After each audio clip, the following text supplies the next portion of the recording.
friend, where are you? Found you hiding here in the near clear blue.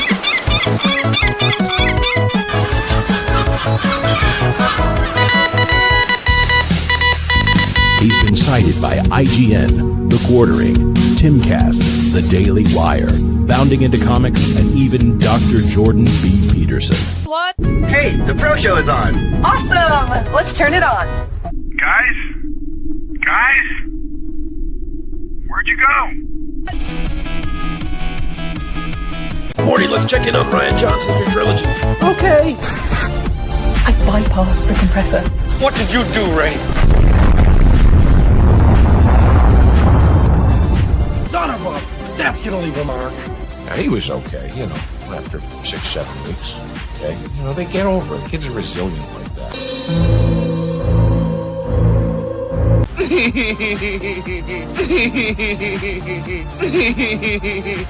Yeah. I hate it. It's the standard, what would George do? I don't want you here. So sorry, George, I didn't think it would go like this.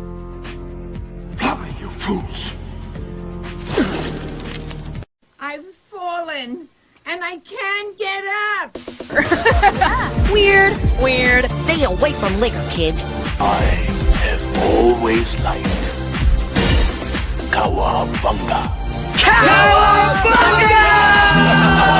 Now that's more like it, Mr. Wayne.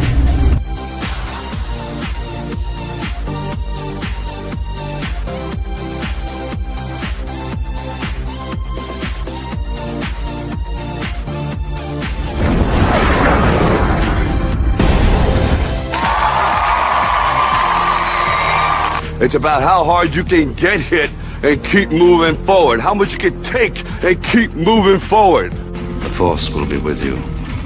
Always. That's how winning is done. I am vengeance. I am the night. That's what she said. I am Batman. If I won tonight, I would come home and we'd celebrate. Well, I'm coming home, we're celebrating. God bless you all. Watch your habits, for they become your character. And watch your character, for it becomes your destiny. What we think, we become. It's scooping time. Ladies and gentlemen, boys and girls, in just 2 minutes, the lighting at the Magic Kingdom will dim for the performance of the Pro Show. We hope you enjoy and have a magical, truthful time.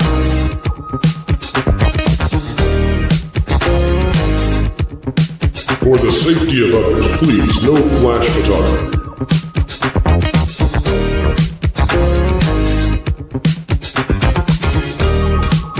And welcome to Provision 3D. Alright everyone, put on your opera glasses. Oh boy, Shut up now. I'm so excited. Keep learning, keep growing, and keep having fun. To all who come to this happy place, welcome. You know that you've been taught the golden rule, do unto others as you'd have them do unto you. Yes, Paul. Autobots, roll out. I'm bringing the party to you. If somebody's going to try to blackmail me with advertising, blackmail me with money? Fortune and glory, kid. Fortune and glory. Chicken jockey. All right, it's time to go to school, son.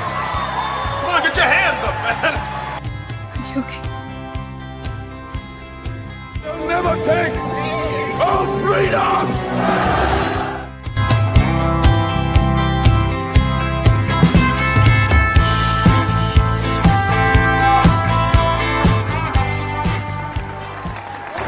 From the redwoods of California to the hills of Tennessee to the Rockies in the Sunshine State and Maine with that bright and shining sea. From coast to coast in North America, it's time for your host with the most, bringing you all the entertainment news that should be fun. Ladies and gentlemen, it's the WDW Pro Show!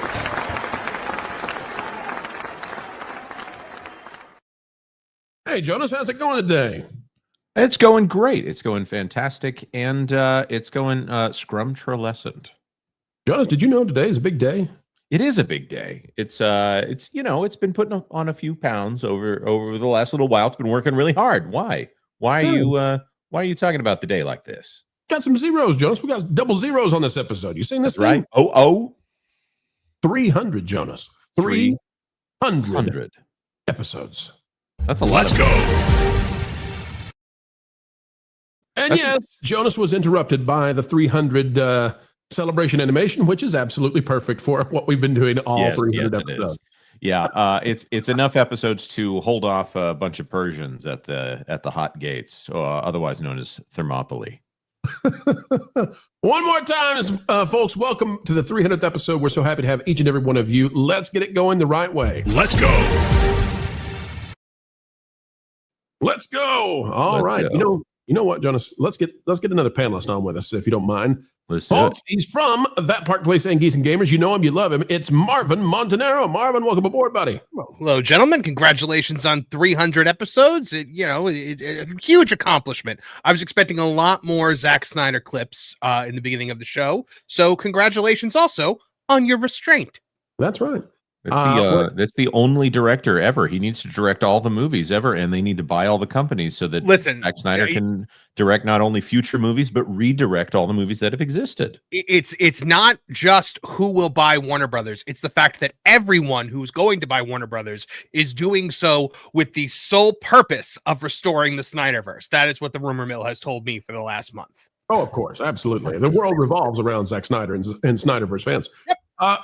Friends, let me tell you something. People ask us all the time, how do you do it? How do you do 4 videos every single day? How do you do the live streams without missing? Jonas, in the last 3 years, we have only missed a single video release. Is that correct? That's true. That's true.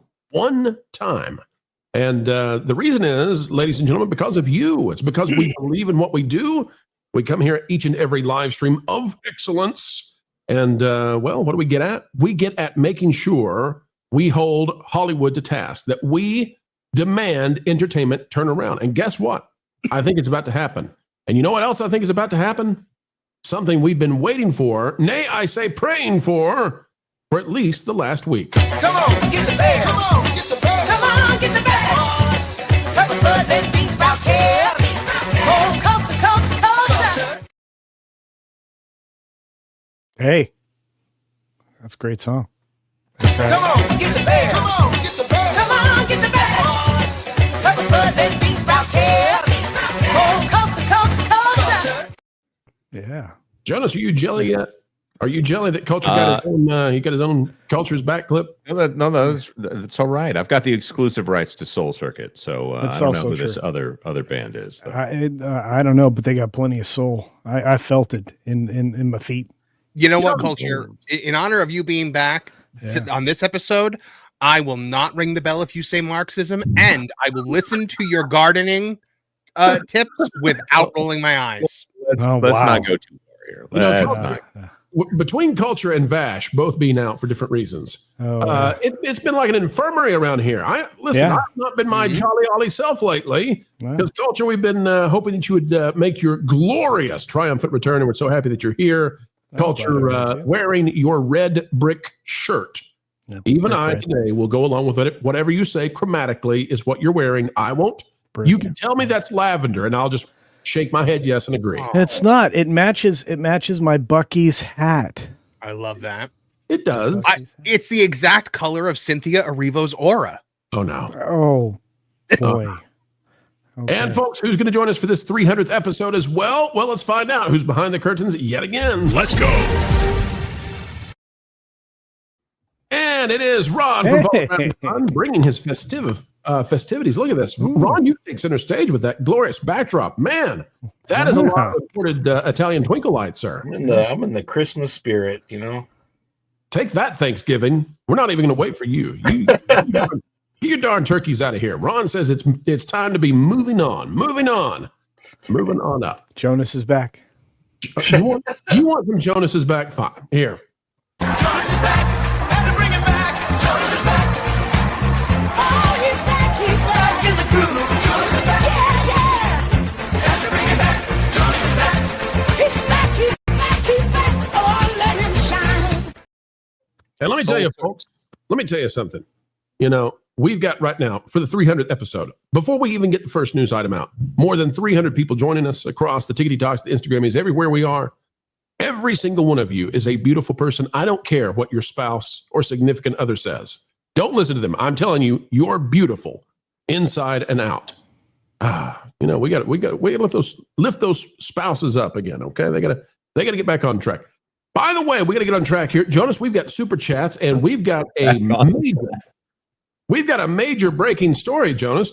I mean, Hollywood has had enough of Cynthia Erivo. I can't believe it. We'll get to it. Super chats first. They're sending in helicopters and everything. The first Dragon Queen for $5 in honor of your 300th. I give to you the epic debut of Garden Pro in a bear suit.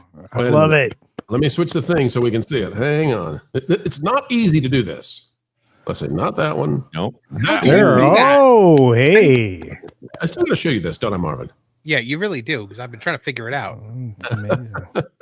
Look at that. Look at that. I love it. Garden Pro in a bear suit. Beautiful. Beautiful. The only thing missing is putting it behind a fence and talking about like a proverbial cat and mouse. And then Tim Allen saying, it's talking about this perverted little cat and mouse. I love that show. Just a Dutchie for €6. Happy 300th. Have a great show. All it looks promising. I get it. I get it. Promising. Yeah. Promising. I love it. You know, of all the issues I've ever had with StreamYard, this is a new one. Jonas, I can't scroll through the clips. Can you click the Just a Dutchie clip, please, sir? Wait, you mean you can't proceed? I can't. I've been prevented. Oh, this is yeah, sure. 1 second. Let's hope it's not cold in the Netherlands. We're playing in the green grass. Oh, tell me, how do we make it last? Under the sun, the blue stretches. Love it. Walter Tomaszewski for $5. OT original trilogy. Why'd Warner Media merge with Discovery if such meant incurring $40 billion in debt that could never be paid off, in part from raising ad and new IP costs? Well, because you guys answer that, let me hop out and I'll hop back in and see if I can fix my crazy StreamYard. Could be some of those Cloudflare issues. Be right back. I think that's probably for the best. Yeah. So I think I can provide an answer to this before Jonas. Go for it. They're really dumb. Like, Warner Brothers is just a really, really dumb company that does really, really dumb things. Yeah, I think that's a fairly reasonable answer. There's also the fact that Warner Brothers is a company that it's like a bad penny in some ways. It's a bad penny that has assets that people want, but it's been owned by Time, it's been owned by AOL or has owned AOL, it's been owned by AT&T. Discovery got in there at some portion, and now who knows who's going to be the next one to own Warner Brothers at this point, whether it's Paramount, Skydance, Comcast, the country of Saudi Arabia. Gonna be Paramount. Whoever it is, though, the only thing we know for sure is they're bringing back the Snyderverse. Every single one, no matter who gets it. That's their primary goal, is to go back to a thing that already failed. That's right. So then we can get the sequel to Justice League. Justice is Gray. Was it Justice is Black? Justice is Black. Anyways, Zen Latin gifted 1 WDW Pro memberships. It's 1. It's singular. Sorry, added the plural there. And then says for $5, happy 300th episode. Sam, you're just too kind. Thank you so much. And every time you drop by and throw in that membership, it really does make a difference to YouTube and to the channel and to letting everybody know this is the place to be. You make it so. Thank you, Zen Latin. Yep. Speaking of big questions, hey, Pro, what is up with no vacation radio for over a week now? It's not just vacation radio. It's also new rock radio. There was an issue out there. I don't know if you all have been following this with Universal Music Group and some copyright stuff. Not that we've done anything wrong at all, but a vast collection of things out there across the web. Universal Music Group has been claiming as their own. And so we have just been a little cautious, and we're about to put those streams back up again. But we wanted to make sure that there was nothing that they might claim, because there have been, I don't know, Jonas, thousands and thousands of YouTube channels that just disappeared. And we wanted to make sure that with Vacation Radio and New Rock Radio, that we didn't have the same two chords that Universal Music Group has ever had before. Funny that. So that's legal kind of stuff. No problem. No hot water. Your songs are coming back just the same. But had to run a quick audit to say, was anything ever used in here in any of these songs that UMG, in their vast, movement might claim? No. So we're good to go. Are you doing the holiday station again this year? Because that was my favorite. Absolutely. You bet. On the way. But waiting until, unlike Ron, after Thanksgiving. Hey, I can't fault Ron. I think that my admiration of the holidays is equal to his, and I would much rather see twinkling lights than dancing turkeys. I think you two coordinated. I think your red shirt and his red festive Christmas tree. I swear you guys got together before we ever started the show. No doubt. Okay. Technically, we did, because we were on that Park Place. Yeah, we were. Conspiracy. Anthony W2Z5Z, member for 13, best show on the YouTubes. Congrats on the 300th. Thank you, Anthony. What a pleasure to have you joining us. It's the best because you're here. And then Gilliam 2 came in gifting 5 WDW Pro memberships. Why did you say it that way, Jonas? Why when you see Gilliam, do you switch to your I did not do that. And I'm just going to say. Did you kick me out for asking that question? No, I did not. Are you here, God? And now looks like Marvin is frozen on my end. But you know what's not frozen? This button.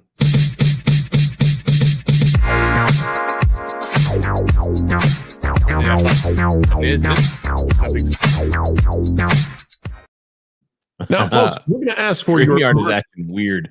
I could hear whatever Marvin was saying during the clip. Yeah, from a minute ago.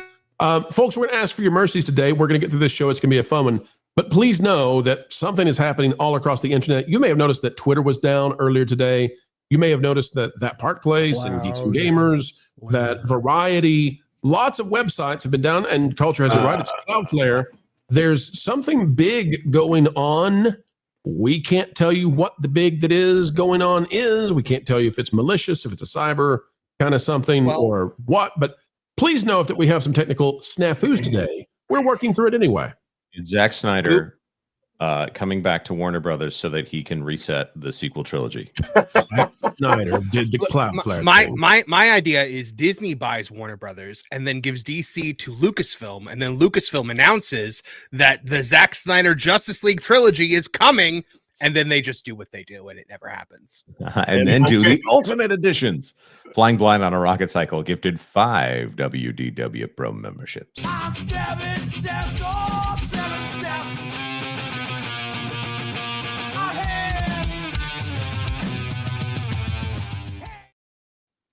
I just am very grateful that I no longer work in the business that would be trying to deal with what was going on with Cloudflare right now. So, thanks so much, because darn it, we do. The whole it was like the whole internet was down except for the Cloudflare website. So I was like, wait, is the only website that doesn't use Cloudflare? Right. That's a smart move. That's a genius move on their part. Folks, the bottom line here is if YouTube goes down during the pro show, we will continue to air this wherever we can, including smoke signals. And we do apologize to our indigenous viewers out there if we're encroaching upon your cultural territory.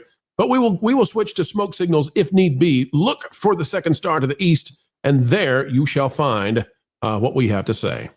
Culture, we're going to need you to take up vaping, by the way. There can be only one, otherwise known as Highlander 777 for 5. Congratulations on the new milestone, and I appreciate all the insight, perspective, humor, and yes, even the gardening tips and tufts in moderation. Hey, I have offered garden tips to hospital personnel like you wouldn't believe. No wonder I'm they just kicked saying. you out.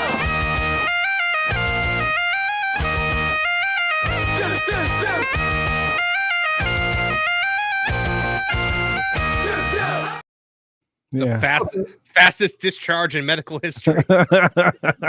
Culture, can you tell us, how are hospital Insta potatoes? How do they compare to the purple Peruvian spuds? Oh, it was so terrible. I complained about every element of food I was given. And the nurses didn't even like try to defend it. They were like, "You're right. This is awful." I'm like, "I know." And they say, "We're going to go say this in the next room too, buddy." Culture, in case those don't, there are people out there who don't know. Do you want to give a brief review of what you've been up to lately? Your adventures in biology. Sure. Yeah. I decided to, apparently starting Tuesday, I entered a wrestling tour and took on 4 firemen and 4 policemen trying to put me into an ambulance, for I don't even know what reason. I had no logic. Perhaps their voices were annoying to me. I don't know. Wait, did they get you in the ambulance though? They did eventually. Yeah, it took all 8 of them. What you're saying, Culture, is that you fought the law and the law won. That's actually 100% true.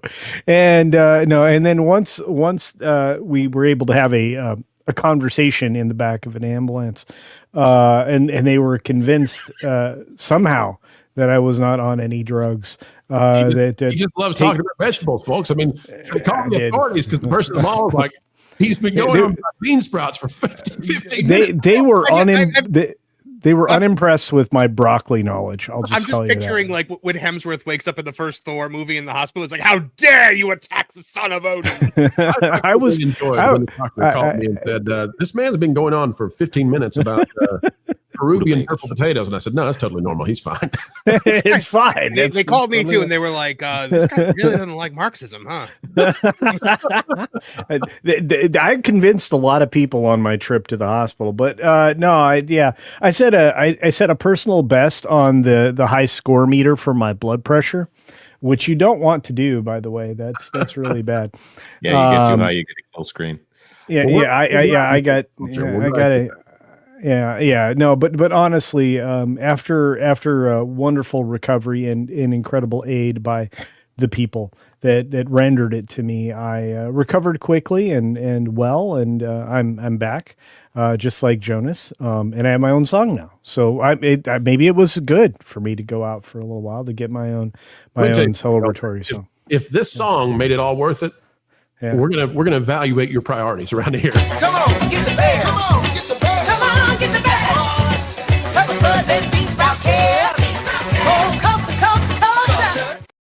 That's right. But no, in all honesty, I am going to try to find the video clips from the cameras that I have for the wrestling bout that was on full display in my neighborhood. Wait.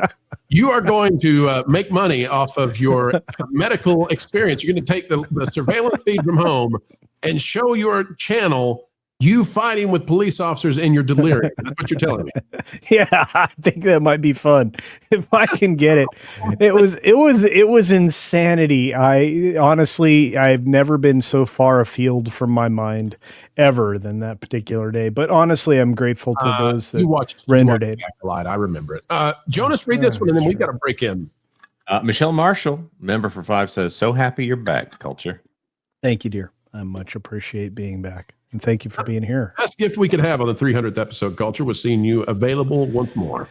Hey, I'm grateful to be here, and it wouldn't be anywhere else. So, Weird Darkness official for $300 in honor of your 300th episode and a continued proactive, prodigious, proficient, and prolonged pro show for years to come. Weird Darkness, this is one of the kindest things. Let me tell you, this means so much to all of us here on the panel, because in addition to the Cloudflare stuff, in addition to everything that's been going on, and we really do believe, whether it's Marvin being cited by the FCC, by the national government and his research into Disney, and more stuff coming in on the wings, and you've seen the drop of DEI, at least ostensibly from Disney. We really do believe that we've been making a difference in entertainment. It's why we do what we do. It's why we don't miss a beat, because we believe in this. We think it's worth our time and yours, and to have you validate that and say that you'll do this for us. What a tremendous, tremendous gift. there are a lot of channels out there that are facing an extremely harsh landscape. There's been some stuff going on at YouTube as of late that has wiped out a lot of smaller channels because of some algorithmic changes that have been very severe. We hope YouTube fixes it. I think some of it's erroneous. And so there are headwinds that are stronger than any time I've seen in the past 3 years for this channel and for others. From some of the biggest channels out there have dropped 60% of their views monthly. And for you to come by and drop $300 on our 300th episode, Weird Darkness, we can't even begin to say thank you enough. That is magnanimous and magnificent.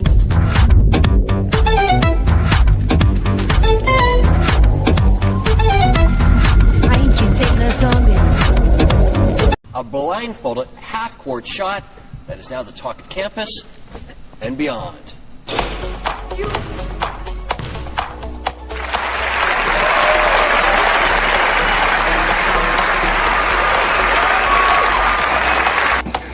Wow.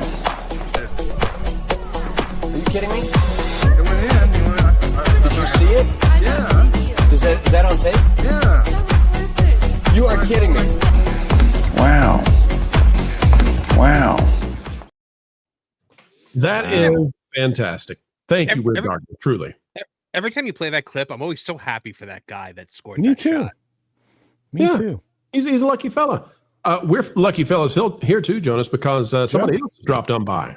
John Maynor, you did 50 WDW Pro memberships. Mamma mia.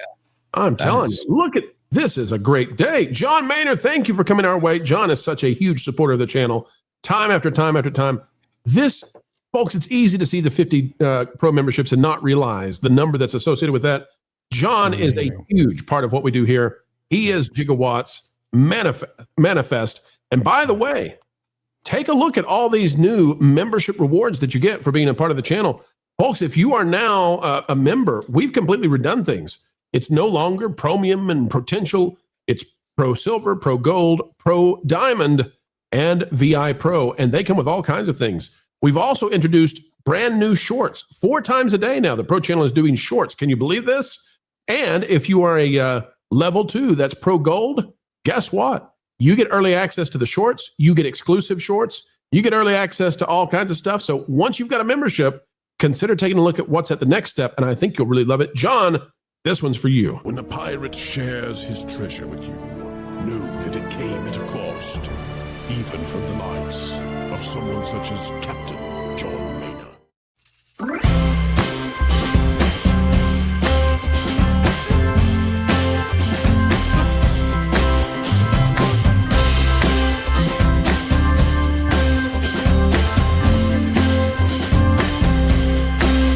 Perfect. Best community on the web. There's no doubt about it. Jonas, we're going to hold the rest of those super chats. We will not leave them behind. Folks, I promise. But we are not the 30-minute mark, and we have not touched a story yet, and we know what you're here for. We're going to bring it to you. We're going to celebrate, and then we'll come back to those great, great super chats once again, because we're all friends right here. So how are we going to start this 300th episode? What if I told you? Let's go. We're going to go with Cynthia Erivo. Don't say, oh no, yet, because Hollywood has finally turned.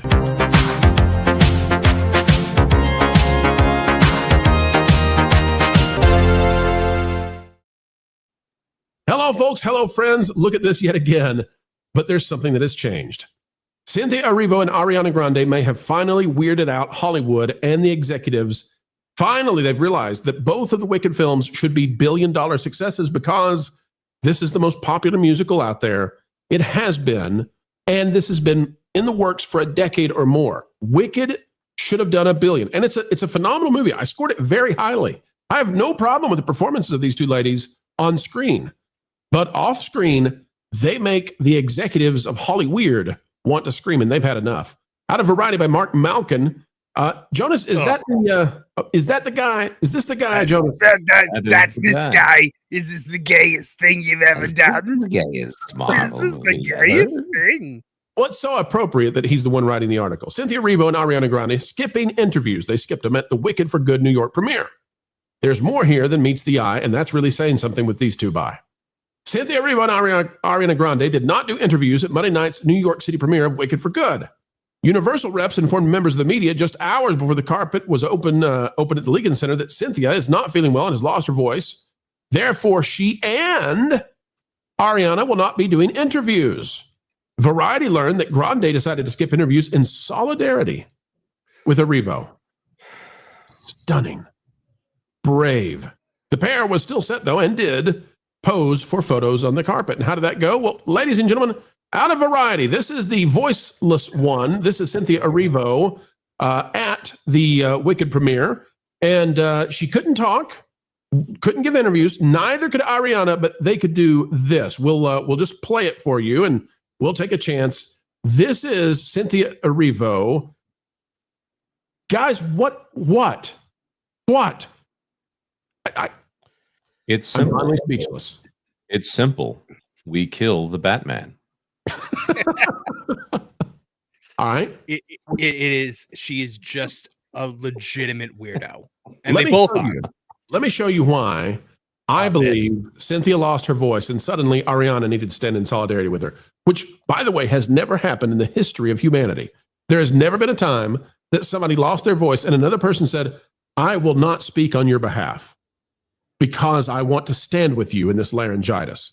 There are diseases, folks, there are reasons for you to do things to stand with somebody in solidarity. Laryngitis has never been one of them. It's like halitosis. Nobody ever said, your breath stinks, so therefore I will eat garlic to be part of you. This is the reality. This is why I believe Universal and Hollywood said, enough of you two. It's been a weird show, but guess what? No more. This is what was, I think, the stopping point. Look at this. She's crying. Not the time, helicopter.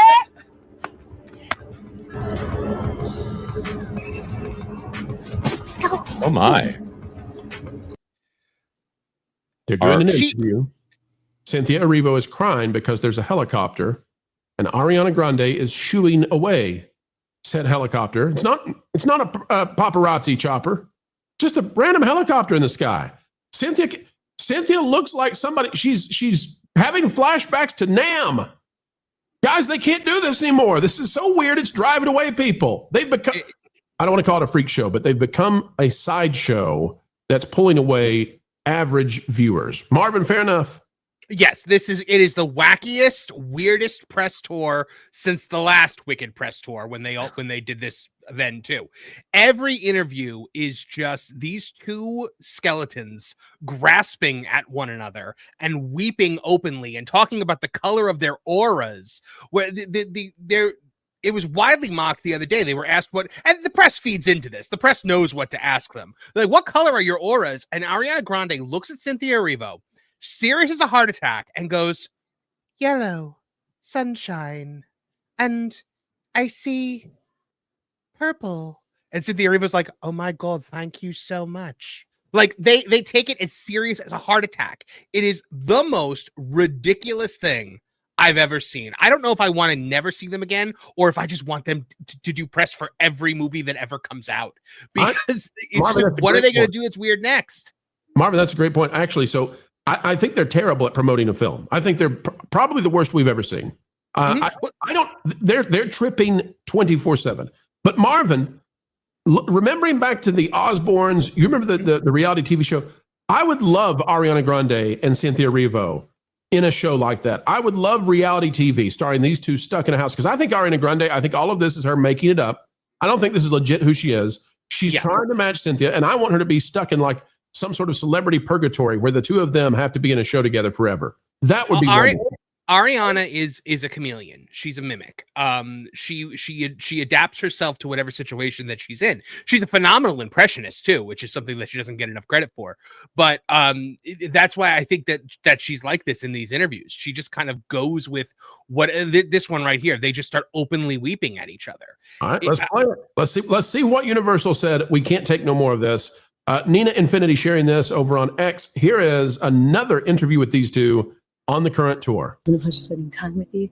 It's been a pleasure getting to know you, and I hope you will be there for the rest of my life. I hope you'll let my French be one of the things that you're learning how to let in. Forever I'm here. They touch each other more than Pedro Pascal. What is going on? Are those not deadly weapons when you point those fingernails at somebody's eyes to wipe their tears away? I mean, one wrong move, one shake, and it's over, man. Well, you know what? Pro TV actually, I think, blew the lid off this because I think they're clutching at each other because a good stiff breeze will send them airborne. So they have to share their body mass. I just want to remind everyone that a horror master is in charge of directing this second part of this Wicked thing. This is John Chu's Wicked for Good. So, it makes perfect sense that the horror director is the one that's leading all of this nonsense. John Chu has directed horror? Are you thinking of Justin Lin? No, John Chu. What did he do? I thought he always did like dancey stuff. Well, this is a horror stuff. So I'm telling you right now, this is going to be very interesting and empty. And I think that even the award shows people are having difficulty coming up with positive things to say about this part 2 film. Well, and that's the thing. Like Universal sees dollar signs in this. They know it should be $1 billion franchise. They want to reportedly build theme park attractions based on it. But like, how do you build something around this woman where every minor inconvenience is an earth-shattering catastrophe to her? Like, remember when wearing Sydney Sweeney's bra on her eyes? I don't know what. No, Sydney Sweeney's bra would be bigger than that. But if they like, remember last year when somebody altered the poster to hide her eyes, and she said it was the wildest, most offensive thing she'd ever seen in her life. Is this her she's crying over a helicopter. She's insane, and Ariana descends into that insanity with her every time they're together. Ron, Hollywood is in a spiral. This is the worst year there's John Nolte is saying, and we don't want to disagree with him, that this is the worst summer box office since 1981. I actually think it's worse than that, and we've got the math to back that up. And John, I'm sure we'll run with that when we get there. But the summer was the better of the year. It's actually been, the rest of the year has been far, far worse than the summer. And these ladies are like cinemas.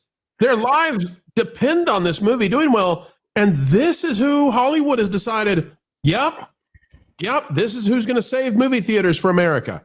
There's a segment of the population, no matter how good a movie is, and regardless of whether Hollywood wants to admit this or not, there is a segment of the population who will look at the people in the movies and will decide to go or not go to the movie, depending on whether they want to support these people's careers financially. They'll make that decision based on that. And if they're looking at these two and going, yeah, maybe I don't want to give people of that nature extra money to, I don't know, go around and lick donuts and talk about how bad America is and those types of things. I know I'm going back a few years with Ariana Grande, but they're just weird. But I will tell you, I'm looking at them and I'm going, I really want to see a version of the Marvels where it's these two and Rachel Zegler playing the three characters. Oh my gosh, Ron, what is wrong with you? Oh my gosh. It's like looking at laxative and some other medication and be like, what if we combine them? No. And then someone puts a cigarette out on the back of Ron's neck. Like, are you that much of a masochist? What happens if we take red hot chili pepper and mix it with laxative? Let's have fun. No, Ron, no, don't do it to us. Oh, but then have the pro show watch that after watching Cats. Ron, it's been great having you on as a panelist. You're real soon. I think that this film single-handedly caused the Cloudflare outage. It could have. Jonas, help us make sense of this. Do you think they actually got pulled by Universal? Do you think Universal was like, you know what, you two just take a break? Yeah, I don't know what's going on the set of Wicked. These aren't the only people from that set that are, unusual or coming out and having unusual behaviors. But the two of them together is such a negative spectacle. I actually think that Cynthia Erivo is actually more famous because of the press than she is for being in that first movie. and not in a good way. I've seen some comments from people that I know that I would have assumed would have gone to have seen this movie that are like, nope, I'm not going to see it because of Cynthia Erivo, however it's pronounced. Erivo. And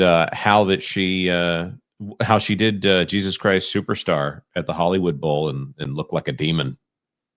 But they make what would we say? They make Devo. You remember the band from the 80s, Devo?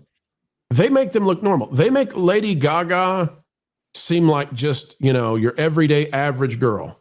Like Lady Gaga was wearing bubble dresses. That's nothing compared to whatever this is. Marvin, what? I'll let you wrap this up.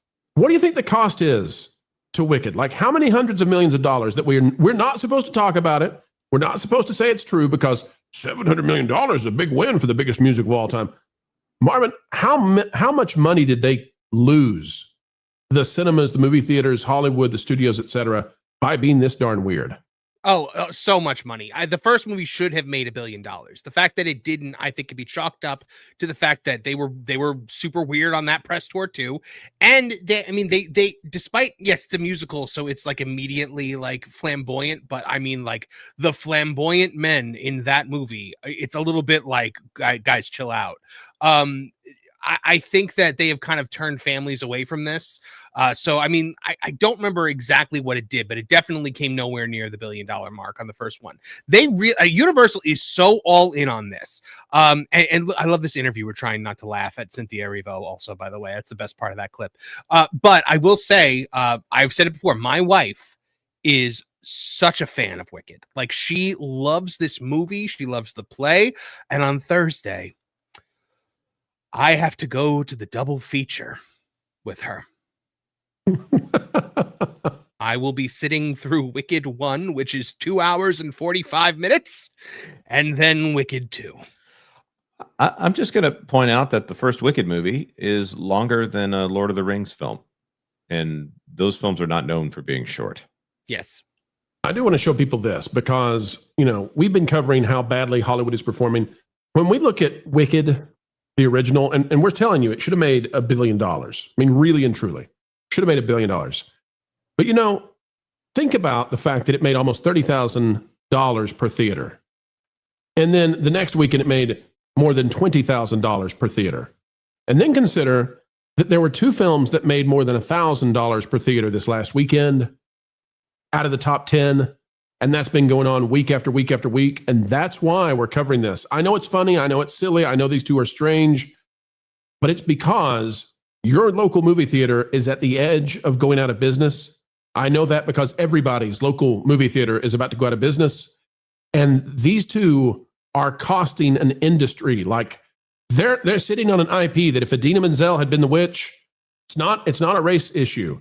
It's a can you act like a normal human being issue.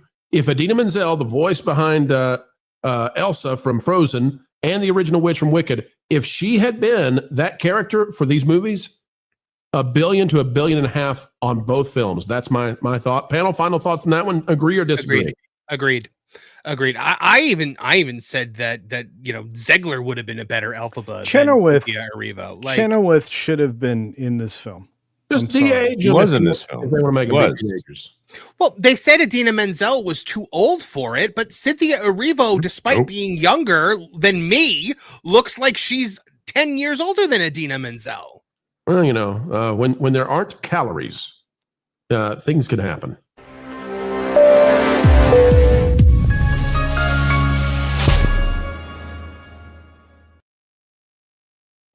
All right, folks, we've got more than 800 people joining us right now, and it is a joy to have every single one of you. You are seen, heard, and appreciated here on the Pro Show, and we've got a big announcement to make on our 300th episode. Guys, are you ready? Are you ready for the big announcement? Jonas, are you ready?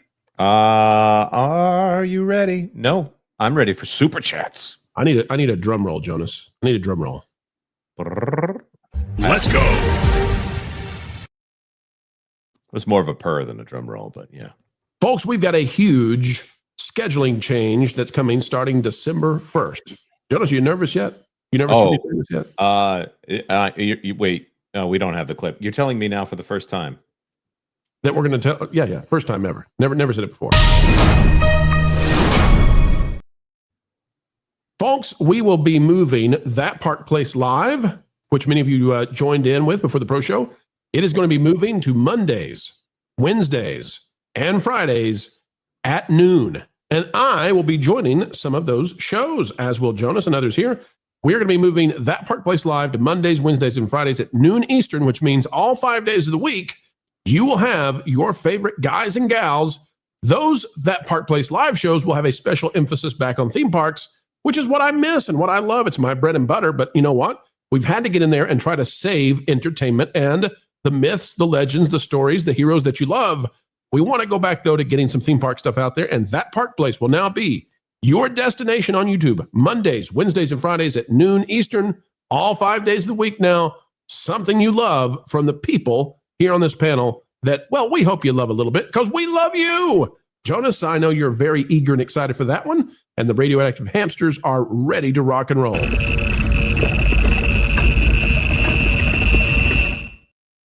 Those poor hamsters.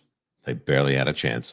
I think it's going to be a lot of fun. And we'll be doing, I think we're going to let loose a little bit more on the streams as well. I think it's going to be, well, it's going to get weird, in the words of Star-Lord.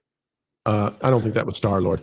By the way, folks, I will be on That Park Place Live Mondays now at noon, which means I'll be there for you Mondays, Tuesdays, and at least Thursdays too. Maybe some other days. We'll see, but lots of fun on your way. And Jonas, what day does it all begin? In December. So December 1st. That's right. December 1st. I had to check and make sure that December 1st was a Monday, but yes, December 1st. And we will still have a lead-in show. Folks, we'll let you know more about that coming up soon. And Culture, with his 6 Minute Daily, is a great way to join in with the fun and festivities. Thank you. By the way, I'm joining in with the Wicked for Good festivities. Apparently, I can purchase detergent that is wicked for good. It's called Gain. So I'm looking at all these amazing products I can buy. Culture, is this how you spend your days now? Once you saw the sunlight and left the hospital, you're like, oh my gosh, the world has changed. When it is white spider. Amazon. I mean, the cleaning products that are now available because of Wicked for Good. I'm amazed. I'm amazed. All right, Jonas, let's hit those super chats. All righty. Israel R6636 for $25. Hello, folks. Glad to see you back. CC, and thankful that you're doing better. Your hair was missed. Take care and God bless. Wait a minute. Yeah. Culture, show off the hairline for a second because this is unfair. I mean, really and true, this is unfair. Folks, you know that when you are ill, when you have a serious sickness or illness or stress of any kind, that you lose your hair if you're a dude. This man has been in the hospital. He has been force-fed nothing but instant mashed potatoes at the hospital and lime jello. I think he gained follicles while he was away. How did you do this? He can't hear me. He doesn't have the headset on. He doesn't know what I don't know. Pro. Wait a minute, I have no headset just for looks. How did you hear me? I can hear you. You've got to be kidding me. That headset is just a prop. What are you on now? I think I am built into the computer at this point. So well, at least it's not a dog on his head. He read your lips, Pro. Yeah. Anyway, thank you all. Seriously, I'm grateful to be here amongst my friends. I felt a loss while I was not on shows with these gentlemen. These are my peers and friends, and I'm grateful to be back with all of you because you are the gigawatts. We missed you. Thank you, Israel. We agree with you. We're thankful that Culture and his hair are back again. Yeah. Hero, Israel. Michelle Marshall for $5. Congratulations on the 300th show, Pro. You're all a blessing. Oh, what a kind thing to say. That might be the best compliment ever. Thank you, Michelle. Thank you, Michelle. Thank you, Michelle. Flying Blind on a Rocket Cycle for $5. Culture, great to see you. May the tuft and the sizzle be with you. Yikes. Yeah. Oh, can I just say this?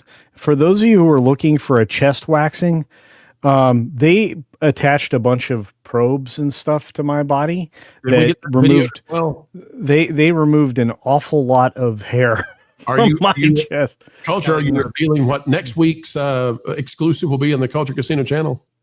No. Training pie hole! Como se llama? No, Kelly Clarkson! It's time for my summer sizzle. Cool as a cherry popsicle. Do it live! There you go. Shave the Rest live, Culture. We've got a holiday special, and it's for the children's. Oh, okay. Yep. Sedan de Vilbert for $2. Ariana was brave when she was with Dan Schneider. Oh. Was she officially with him, or we're getting? I don't know. Working for him. That's dark.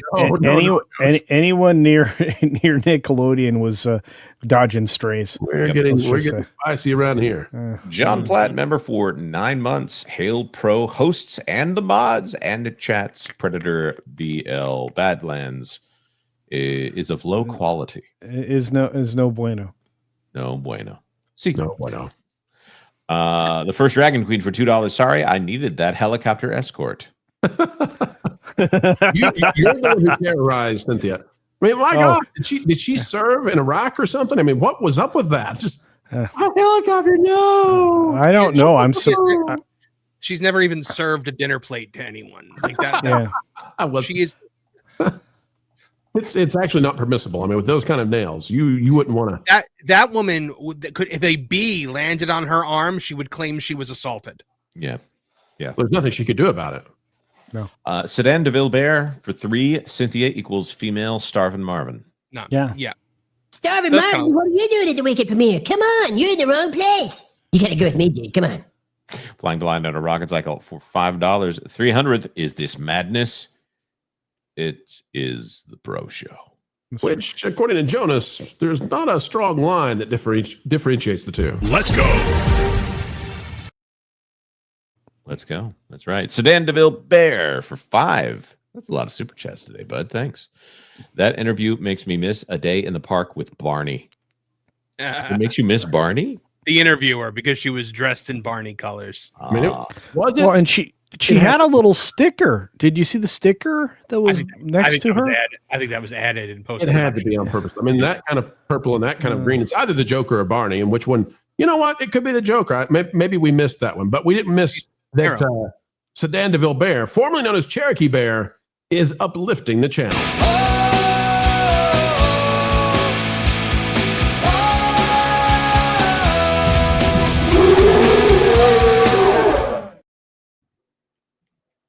I just realized it's almost like 2 words, Sedan Deville. Anyways, Gilead for $5. Read the book, stuck my way through the nonsense in the extended story. Watched part 1, fell asleep. They believe they are good. It is not believable. Not believable. The book is really, really bad. To be fair, like Pro, I enjoyed the first movie to an extent. It's just it plays nonstop in my head. I think the fan fiction aspect of this film is going to be its downfall. Doge Pal for $5. Last Thursday, the Owl House creator had a tantrum over the news of Disney's AI announcement and subsequently encouraged people to pirate her show. The Owl House actually came up a lot whenever there was a request for a new show, for more shows on everything woke. The Owl House inevitably came up. So I think she probably fell out of love with Disney as Disney did anything that wasn't directly woke. It's also a show that's aimed at teenagers that has a lot of heavy, let's just say, themes for now. So not surprised to see her say such a thing. The FTM for $5. Go see the stage production of Wicked instead of the movies. You get the whole story in one sitting by real talent. Also, we need the autumn fizzle. I brought my wife last time we were in New York to go see Wicked on stage, and it was incredible. We both really, really enjoyed it. And the understudy that was playing Elphaba blew Cynthia Erivo out of the water. Yeah. Well, it's probably the understudy for Rachel Zegler in the West End. I have seen it on stage, and it's a good show. It's a little long. It's fan fiction. You know what it needed though? It's time for an autumn fizzle. For Grizzle, the skill are on the trees. It's time for an autumn fizzle. Crack a barrel, mimosas, and strawberries. But for me, it was Tuesday. It is Tuesday. We're going to jump ahead because the Grand Wazoo has gifted 10 WDW Pro memberships. That is phenomenal. Thank you, Grand Wazoo. And I love the Sparky reference over there with Snoop. Cool deal. Thank you so much. You serious, Clark? God dang it, from the bottom of our hearts here on the WDW Pro Channel, thank you. You're the one who's out of this world, sweet baby. You're the one who's out of this world. I can't believe it. I actually missed 2 supers. No, that doesn't happen here. Gilliam 2, member Gilliam. for 16. Happy 300 Pro and panel. I might be watching from the sidelines for a while, bidding on house tomorrow, so my wallet might be sad. Good Wish job. me Great. luck. Oh yeah, I'm wishing you luck. I hope you're a big winner. All the best. And, Yeah. and you know, and then I hope you invite me over to build a garden. Are you offering your greenhouse services? I'm telling you right now, I'm going to need something to do. Here's the problem: the doctors are trying to keep me from doing anything fun. Why would they do that? What's up with that? No pickleball? Well, I mean, I mean, like, you know, I wanted to build like another greenhouse, you know, my fall greenhouse construction, and has going to be delayed a little bit. And I have parental units that are like trying to put the kibosh on me doing anything fun right now because Do they're you want worried. to build a greenhouse? Yeah, I do. Come on, we'll plant some spuds. I'll even put a carrot on my nose. It'll be fun. He'll put a carrot on his nose. He'll look like mud. I don't know. Mud? Born in Boston. I locked myself into a rhyming corner, okay? Don't call me out on it. Darn it. Born in Boston, member for 5. Congrats and many more. Thank you, Born in Boston. We appreciate you so much. Yeah, appreciate that. And now we're on back to the more recent ones. Doge Pal for 5. She can't let go of her grudge against Disney because they canceled her lousy show, which underperformed plus failed financially.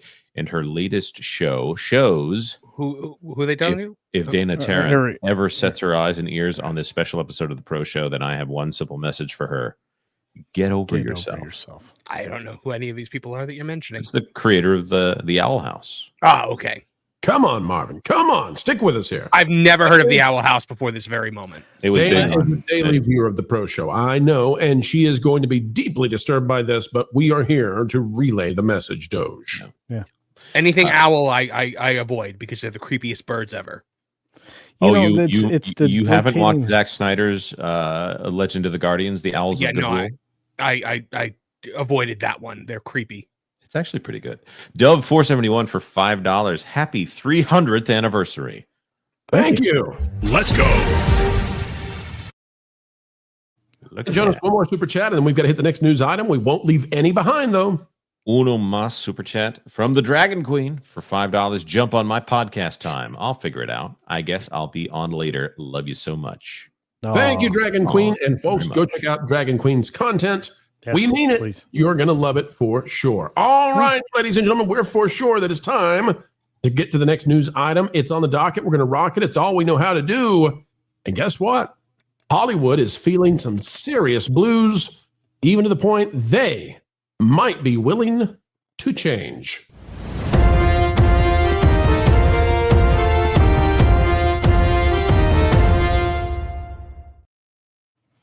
All right, folks, take a look at this out of Breitbart from John Nolte. The legend, the man, 2025 summer box office is the worst since 1981, according to Nolte. Let's see what he has to say.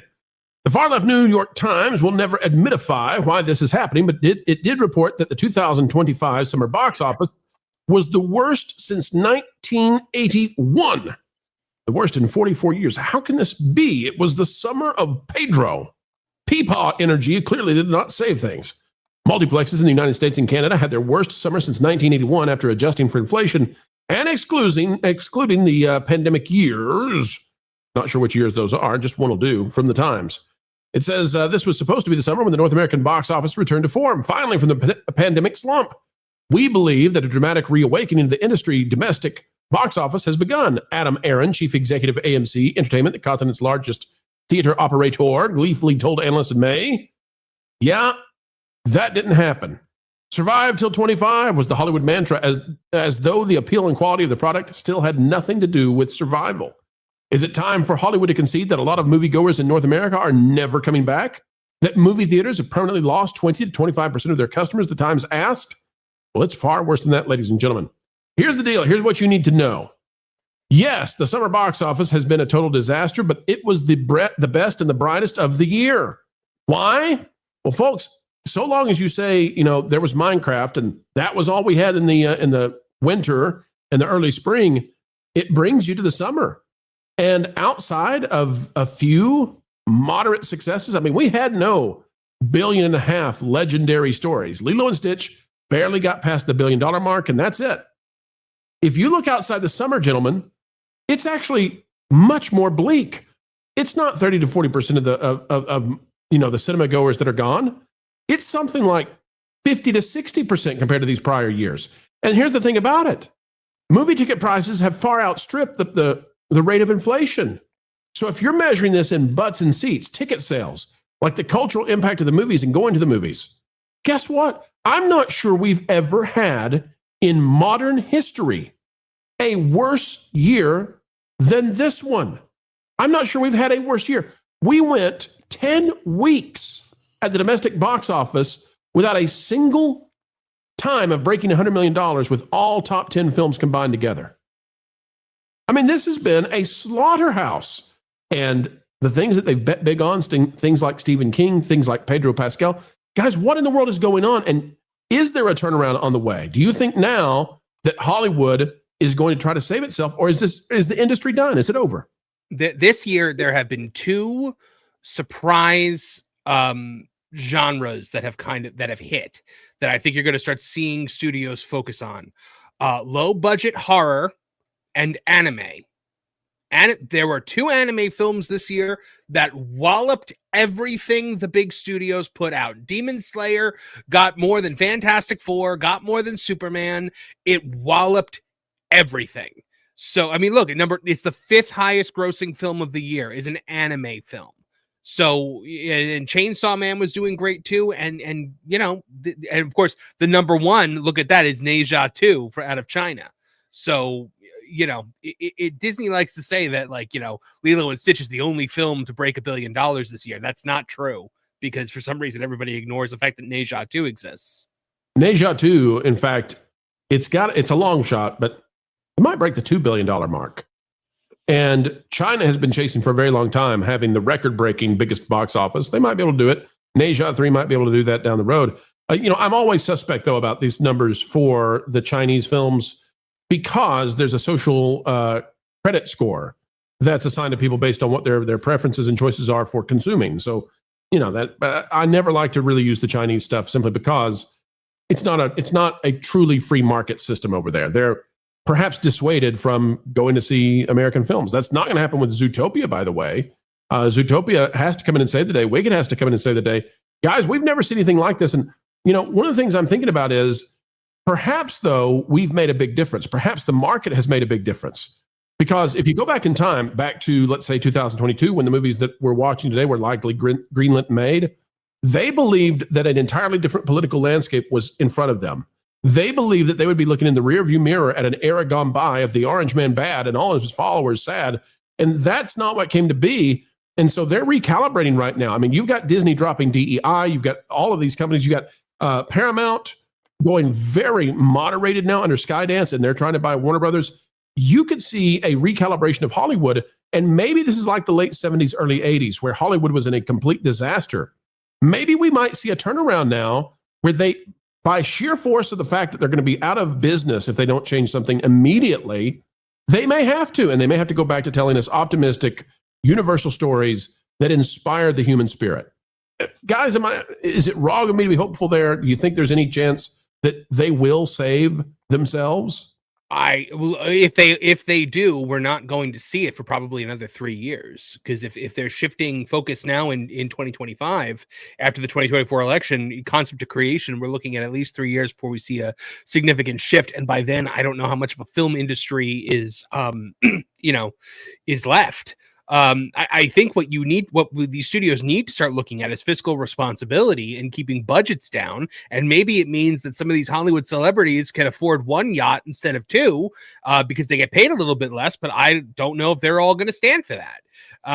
You're looking at movies that were successful this year. A lot of those movies in the top 20 that you showed, Pro, were not successful films. No, they're financial failures. Yeah, a lot of them were financial failures. If you look further down the list at a lot of these horror movies, for instance, that, had $20-30 million budgets, they didn't make as much as Captain America Brave New World, but it made a lot more money in profit. All right, so let's run through these and see, okay? Neja 2, big moneymaker. Yep. Lilo and Stitch made a lot of money because it was made on a crazy low budget. It was originally a Disney Plus show. Mm-hmm. Minecraft movie made a ton of money. Yep. Jurassic World Rebirth made money, not a huge amount though, surprisingly, because its budget's insane. Demon Slayer made a lot of money. How to Train Your Dragon, maybe a break even, 636. I bet they were expecting that to be $1 billion film when they first put it into production. F1 the movie, 631, made money. Superman lost about 100 million. Again, the expectation was set 3 years ago, whatever, that was probably $1 billion strong bet. Mission Impossible, The Final Reckoning, lost money. Fantastic Four First Steps, lost money. Conjuring, Last Rites, made money. Captain America Brave New World, lost money. Thunderbolts, lost money. Sinners, I don't remember, guys. Do you all recall? Did it broke even or pulled a little bit of a profit, but not much. Not much. And then we get down to these numbers where it starts getting difficult to even imagine that stuff made money, like Snow White at number 18 with, 205 million worldwide. Well, it's weird because Sinners, Final Destination, Weapons, we start talking about these low budget performing horror films that Marvin brought up right at the beginning. Those were the things that were coveted by studios because they had such low impact on the bottom line that they actually had an opportunity to render some kind of a profit or some earnings on the positive side. I think even our friend Valiant's been promoting those as winners in Hollywood, and I don't think that's a bigger problem. I think Pro is they don't recognize what their winners are going to be because their winners have always been based on what they spent the most money on, but that's no longer been true for what I would say 3 years now. Right, because they ideologued their big IPs. Yeah. Right? They transmogrified them into something that people don't want to see anymore. Believing that the IPs were so strong that people would go watch, their favorite superhero no matter what. Didn't matter what the story was. It doesn't matter the quality. They'll watch it, so stick the stuff in it, and let's Trojan horse in our politics into the mass pop culture media. Right, and everything's a franchise now, and it's all a lot of it's not original. I get it. There is some original stuff on there, but so I've been on a show called The Monday Hangover on Monday nights. Wait, isn't that like a drunk 3PO property? It is. It's a Geeks and Gamers show, and I just want to bring up 1984. Maybe this is the wrong year to bring up here because it's so packed, but if you look, the numbers were lower because we weren't talking about global grosses, but just bear in mind that the stuff outside of the United States, they don't actually make that much money off of it. Just looking at 1984, Ghostbusters, Indiana Jones, Gremlins, Karate Kid, Police Academy, Footloose, Beverly Hills Cop, Star Trek 3. I mean, we get all the way down to Terms of Endearment before we get something that they're not going to be doing a reboot of. Romancing the Stone, which was the movie that got Bob Gale Back to the Future. Splash. I mean, you start getting down here and it's not as much. Or let's skip ahead 11 years over here to don't forget Red Dawn and the Terminator in that list because they came out later in the year. Yeah. Batman Forever, Apollo 13, Toy Story, Pocahontas. Like these lists of just, there are so many good movies on here. Yeah. There's a couple of, we're not forgetting that Frank Marshall made Congo down here, but Congo 7. Yeah. It's just, they could act. Oh, and by the way, Braveheart was all the way down here at 21. Mortal Kombat made more than Braveheart in that year, in that calendar year. Yeah. In that year, it did get the Oscar, but it was also at a time when the movie that got the Oscar was one that everyone generally agreed it was. Everybody saw. Yeah, as it was a opposed film to- people saw. Yeah. No one has ever seen Moonlight. I don't think anyone has ever seen Moonlight. I'm just going to make that statement and just trust that it's true. But Jonas, you're bringing up a great point here. If you go back in time, it's not your imagination, ladies and gentlemen. The top 10, top 15 movies are things that we all remember. We all talk about. Your kids still watch them. People today are watching and listening to stuff from 20 and 30 years ago more than 2 or 3 years ago. But this goes back to a bigger point you were talking about, Pro. Butts in seats. Oh, yeah. There were butts in seats on these. There isn't now. We look at earnings and we go, wow, I can't believe it made that much money. But honestly, our reaction should be, I can't believe that many people saw this movie. Well, if you adjust for inflation, these numbers are insane. They are. Top again, Jonas. What's that? You want 1984, or you want it all the way at the top? Or do you want me to go to another year so we can see another collection of films that did fantastic and we all remember them and they were good, as opposed to this? You can do so. Just remember, folks, when we're looking at these back in the 90s, ticket prices are something like 1/3 or even less. Than what they were less than $10. They were less than $10. This is 1998. I think adjusted for inflation, Titanic's near $2 billion. Is that right? Yes. Yeah. I mean, I can bring up the inflation chart if we absolutely had to. No, we don't have to. But the bottom line here is also, not only did these make money in the box office, then they went into VHS and DVD and Blu-rays later on, and there was this and they had cultural impact. And I need to add to this conversation because this is the point where we started to have 100 cable channels where these films would play later in their maturity. Yeah. So, there was more there. So I want to give they some also had optimism. Deep Impact at number 7. I want to give some optimism here. Ron, I actually think that the demise of Hollywood is going to open up the doors to everybody across North America and beyond. There are a lot of folks out there terribly worried about AI. They think it's AI slop, and I understand why. But somebody is going to start making great stories again, and that's what we're starved for. That's what we see here. These are good stories. These are great stories. They're funny stories. They're enjoyable stories. They harken back to a better time. I mean, you can't even make stuff like The Water Boy today. You can't make it. I mean, it's crazy. We don't even have comedies anymore. And when people say, what's going on, with elections of Mamdani and crazy people in Seattle, and why have our young people lost interest? We stopped making great stuff because you all deconstructed everything we loved. Because he's going to start doing it again. Well, okay, so look at 2020 and 2021 when the whole world was taught to go watch things at home. You have to, you don't have a choice. Okay, fine. So then Hollywood may think, okay, well, maybe that leads to pent-up theatrical demand, which it did not. And then Hollywood thought, well, there's going to be a pent-up theatrical demand. So now we can really push our messages in the movies that we put out in 2023 and 2024 and 2025. And they put a ton of that messaging in the movie. So now you have a dual reason for people to not go to the movie theater. One, we have 100-inch televisions for $1,000 that people can have an amazing theatrical experience at home. And then when you put messaging in movies on top of that, the people I don't want to go and be lectured to in a movie. And spend $100 for my family to go and maybe have 3-4 movie tickets, a couple of things of popcorn and some sodas. That, I mean, the soda pops are $10 each in the movie theater now. It's just gotten ridiculous. So the expense to go to the movies, coupled with the crap that they're putting out, makes people not want to go. While at the same time, what is the biggest streaming service? We know it's YouTube. And content creators absolutely are providing all kinds of various types of entertainment you never would get anywhere else. There's a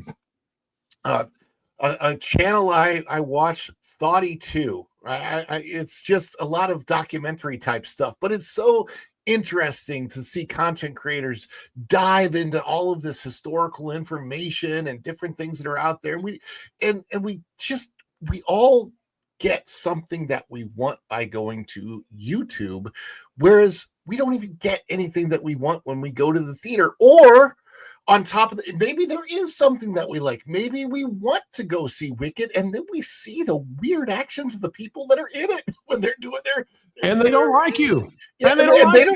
And they exactly. no, they don't like you. And they lick donuts, and it's such a combination of things pushing people away from the box office. Yeah, but you're overlooking the amazing cleaning products coming from Wicked. I'm telling you right now, I'm going to go buy the new Swiffer. Yeah, because it looks amazing. And I've said it once, I'll say it again. The Wicked Swiffer sounds like something a person in Boston would love. But after you see the film, they actually move those cleaning supplies into the drinks aisle.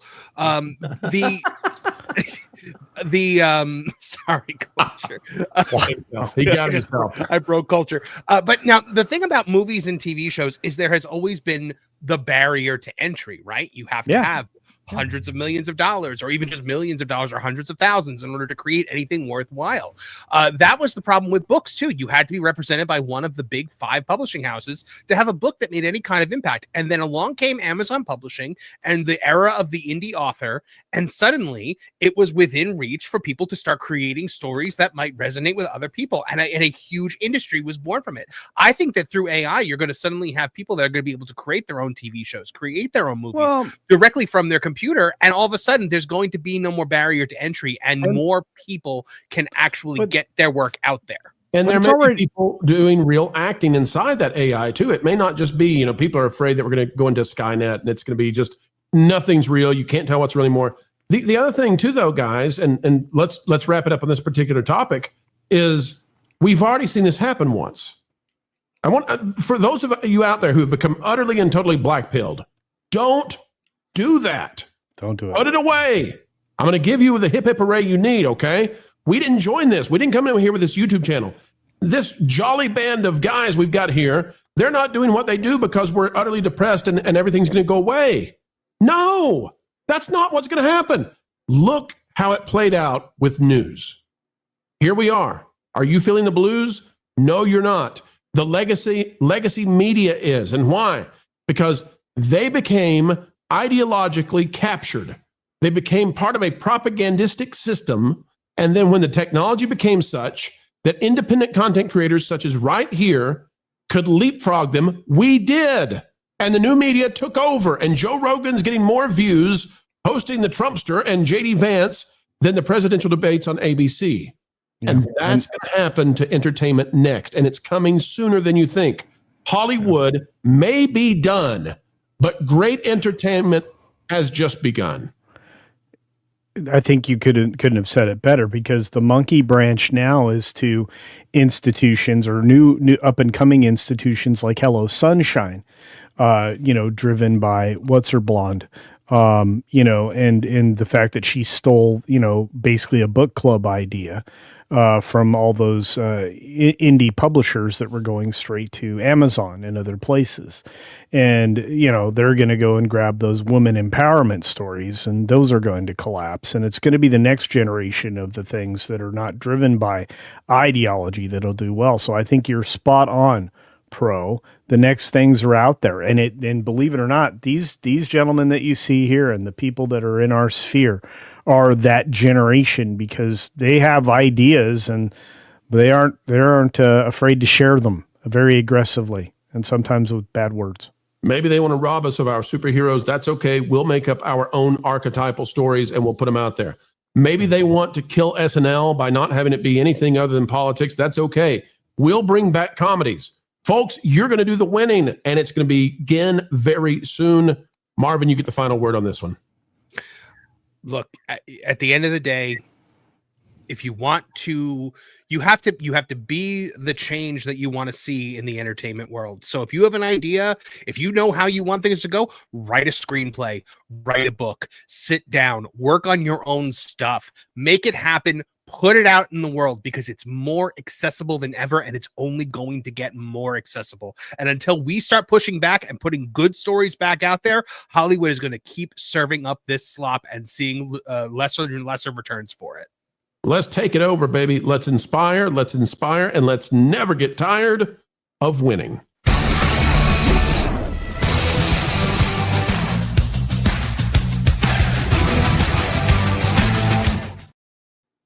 Now that's the kind of message we deliver here, Jonas. Yeah, it's a good message. A message of hope and a message of appreciation. England DG for $10. My wife, kid, mom, and sister love Wicked, like Marvin. A double feature, but not once, but twice. This week, my wife and kid. Next week, for my mom and sis, I'd recommend investing in mini bottles. Yeah, of vodka and maybe like cranberry juice. Good Lord. I can't. I mean, the one thing is they do serve alcohol at movie theaters now, but I don't recommend that. That's a long time. That first Wicked movie is 2 hours and 45 minutes long. Then I'm sure there's an intermission between the two of them. And then you've got a 2 hour and 17 minute Wicked for Good. Yeah, a terribly tortured, stretched version of a story that could have been told in half an hour. By the way, he did not say love Wicked like Marvin. They said love Wicked, period. I knew where I put that. Yeah, no. Yeah, because you were, you're putting out the wrong message here. Yeah. Keelioff for 5. You know what's better than Wicked Part 1 and 2? The Wizard of Oz and every Tromaville work. Wow. Wow. They're talking about that's a lot of trauma. They're talking about Wicked Part 3. I don't know if you saw that. The director is saying now that there may be an effort for Wicked Part 3, and I think yeah, that's the Chew guy. He's gonna chew on this as long as he can. The guy from SNL was asked that last night, and he shut it down. He was like, "No." Well, I mean, you know what Part 3 is? Dorothy. That's Part 3. I mean, that's Part 2. That's Part 2. Okay. She's in Part 2. Yeah, but not the whole story. She's not going to go do the. Surely they're not going to bring in the full Wizard of Oz into Part 2, which would be separate from the musical. Well, Surely. they need seen Wicked. It happens concurrently. Yeah, Act 2 is concurrent to they need the gayest lion ever. No, because the Wizard of Oz, after she gets the house landed on her, that's when most of the Wizard of Oz goes on and Wicked stops. No. The house lands somewhere in the second act, and the death of Fiyero. Spoiler alert: Fiyero becomes the what's his name, the Scarecrow. So, and it's been a long time since I went and saw Wicked at it goes up through her being melted, right? And her being fine at the end. I thought, is there a way I could throw water on her early in the film? Get out of here. Scott Shermer for 5. Pro, I love you, but if you play the Sizzle Fizzle one more time, I'm going to do my darndest to find someplace sunny USA and make it a bit less sunny. I promise not to play that darn fizzle sizzle nonsense anymore. Bring a partner to Western Sizzling. Get 2 8-ounce mouth-watering sirloin steaks. Plus, we're going to serve you 2 potatoes, 2 drinks, and 2 servings of hot bread. Okay, I'm hungry now. The hot bread got me. All I can think of when he says "make it less sunny," all I can think when he said "make it less sunny" was Mr. Burns blotting out the sun. It rained out. It rained on me all morning.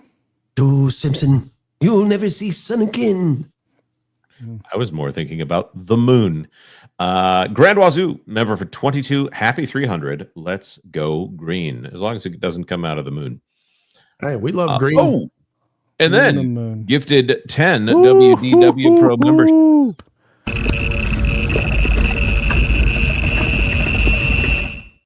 Look at that. Super green. Wazoo. Wazoo is feeding the hamsters and turning the chat from gray to green. He truly is the gigawatts. 1.21 gigawatts! 1.21 gigawatts! Rick James for 5. Happy 300th. Thank you. And happy day to you, RJ. Hope you're doing well. Barry the Music Man for 5. Please slow down and heal culture. I am. I'm very slow. Can't Healing you tell? Prayers. In Jesus' name we pray. Amen. And happy 300th Pro and team. Thank you very much, Barry. No, thank you. Come on, get the bear. Come on, get the bear. Come on, get the bear. Pepper Bud and Beans Sprout Care. Oh, culture. Yeah, I'll tell you all about bean sprout care. But no, honestly, I was normally going to have a Tuesday show, my podcast show, but I'm not. I'm going to go take a nap. Purple potatoes, bean sprouts, kale. That's the lyrics, culture. Come on, know your theme. I thought it was bean sprout care. Kale. Okay, we care about your kale. Okay. By the way, kale is vitamin K. Vitamin K is your friend, so you want vitamin K. Vitamin K is good. I liked kale when everyone acknowledged it was inedible parsley. Just going to say that. Well, It's a garnish. turn it into kale chips. That's It's gross delicious. too. No. Yeah, you know what's really helpful when you're making kale? If you put a little coconut oil on them, it clumps together, so it's easier to dump in the garbage. What's wrong with you people? I'm trying to give you healthy eats, and you are not accepting healthy. Hey, eats. look at this currency. What do we got here? What do we got here? Long rule 50,000 didgeridoos. Make me laugh seeing both Disney animated and live action news got blown out of the water by Nintendo owned news did. regarding their Twice. cinematic project. Twice. Yeah, it was amazing. They put out Toy Story, and then they got owned by Mario. They put out Moana, and I'll be darned if people are not more interested in the Zelda stuff. Oh, They yeah. are. It- They are. Infinitely. Oh, wow. And Moana is their biggest girl brand IP. I mean, this is a big deal. It's what we're going to talk about next. They may have ruined Moana. I have no idea why they would do the live action remake the way they're doing it, which is no live action at all. Chipmunk of Vengeance gifted 10 WDW Pro memberships. Look at that. Is that a winged chipmunk? Always.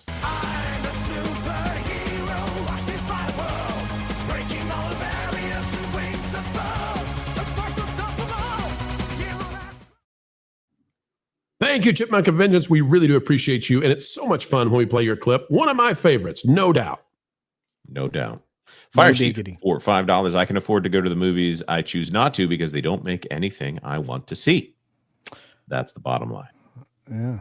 And Stone Cold didn't even tell you that. Super Cosmic Mutant Squid, member for 11. Yo, at work, just stopping by for the 300th. We all just need to stop for a minute and take in that name and the avatar combined together and just sit back and just say, now that's a something. Can I tell you guys, I'll tell you a little anecdote too. So I run every other day. And my running buddy and I, a couple of days ago, we're running in this beautiful place. And a bald eagle, okay, like what culture sees at Disney World, a bald eagle flies overhead and lands in a tree near us. And I'm like, that's a bald eagle. And, you know, we're amazed. We try to get a photo. We can't because the bald eagle has landed in a tree in such a way that we can't get the photo. The next time we run, 2 days later, we go for a run. And instead of a bald eagle, what is it that comes by? I kid you not.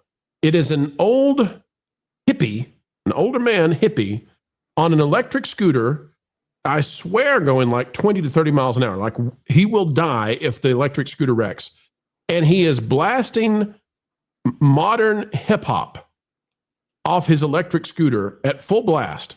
So we watched this happen, and I said, you know, I'd prefer the bald eagle. So you never know what you're going to see when you go out there and have an adventure. And Super Cosmic Mutant Squid, you are our adventure today. Thank you for stopping by. What an interesting name and avatar combo. Thank you. Cruising down the street in my 6'4". We'll do that now. England DG for $10. 80s, 90s. It was main theater, Dolly Theater, home movie, discount bin. Now I feel no need to go see a movie. Will it be good? I know in 30 to 60 days it will be on streaming, so why go? Yeah, Running Man, I think would have a lot higher interest if everybody knew for sure it wasn't going to be on Paramount Plus within the next 30 days. I don't agree with that. I think everybody knew it was going to be hot garbage, and then they, had that reinforced by the reviews. And I don't know that it's going to be hot garbage. I know that it's not Okay. going to be the same thing as the Arnold Schwarzenegger movie. But it's Edgar Wright and Glenn Powell. I got no issue with that. Man, Edgar Wright's been falling short, and Glenn Powell is He's a running man. star. He's a make a star. This is the problem. Like they've had a lot of difficulty creating mega movie stars. They haven't done very well in a long, long time.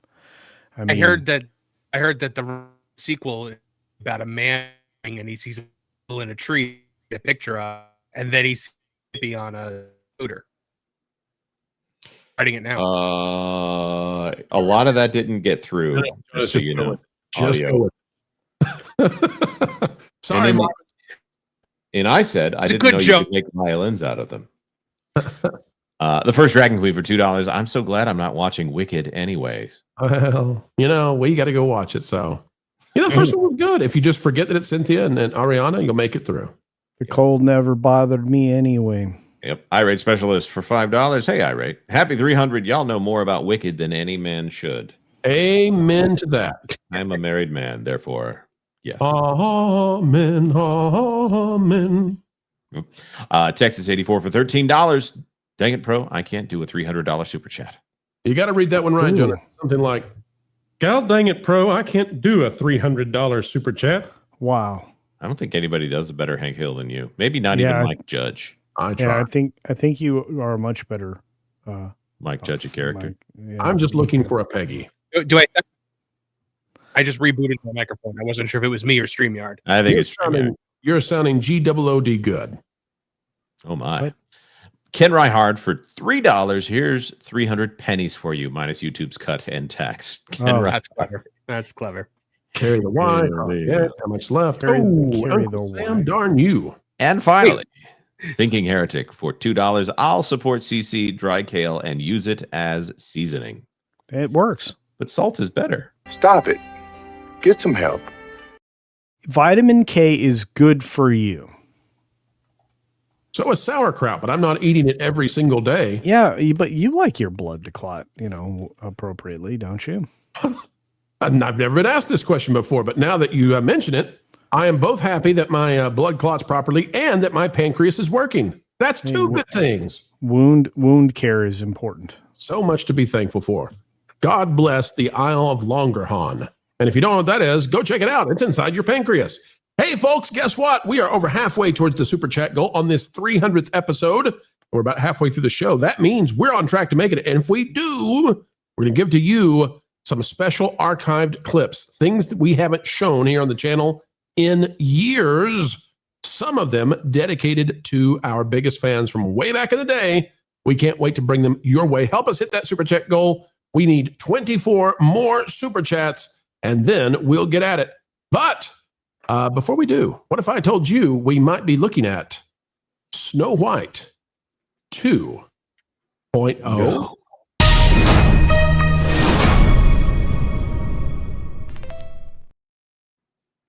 All right, ladies and gentlemen, we've got a big one here for you. We'll start with @DarlingStrawby because it's a great question. It's a question worth your time. It says, when Disney changes the storylines and characters of movies with remakes, we complain and say that they have an original movie with the script ready to go, so why mess it up? But then, when they make a remake like this one, being Moana, the live-action remake, and it appears to be exactly the same to the animated one, beat for beat, scene for scene, second by second, just like How to Train Your Dragon, that's lazy and not good either. I see people criticizing this trailer by saying it's a one-to-one version of the original. Do they just dislike remakes? Is there any live-action remake that would be good enough for them? As a Moana fan, I'm personally excited to see this. I hope it's good and as close to the original as possible. I can't lie, it feels like some people just want to complain about anything sometimes. And complain, they are. Oof. That's right, folks. We got us a ratio. You didn't think this was going to happen, did you? I wasn't sure about it. But yes, a ratio is underway for Moana, the live-action remake, which I think is a stretch to say that. But 53,000 dislikes to 31,000 likes. The saving grace thus far is that people don't have a tremendous distaste for the leading actress or anybody else involved in this. Otherwise, we'd be seeing Snow White again. And the top comments are what should have Disney worried, because even if there's no Rachel Zegler level of disgust in this one, guess what? If people are watching this and saying, ew, they already know the story. There's no surprise in here. There's no twist at the end that they didn't see coming. They just watched this movie over the last 10 years. Their kids have been watching it on loop on Disney+. It's the only thing doing anything other than Bluey. They know what's in there. So if it's ugly, why wouldn't they just go back and watch the free one on their streaming? Read the comments. Just wait till we get the live action Zootopia with real animated animals. What have they done to her beautiful curly hair? The animated OG Moana film isn't nearly old enough for live action remake. These are the top comments we're reading through. Why the hair salon aesthetic for her? It's like Sora and ChatGPT had a son. There's Treasure Planet. There's Atlantis. There's Princess and the Frog. And we got a movie that isn't 10 years old yet. You didn't ask for it, so we're making it. Remember, everyone, Bob Iger is not a creative. He's a numbers man, a bad one.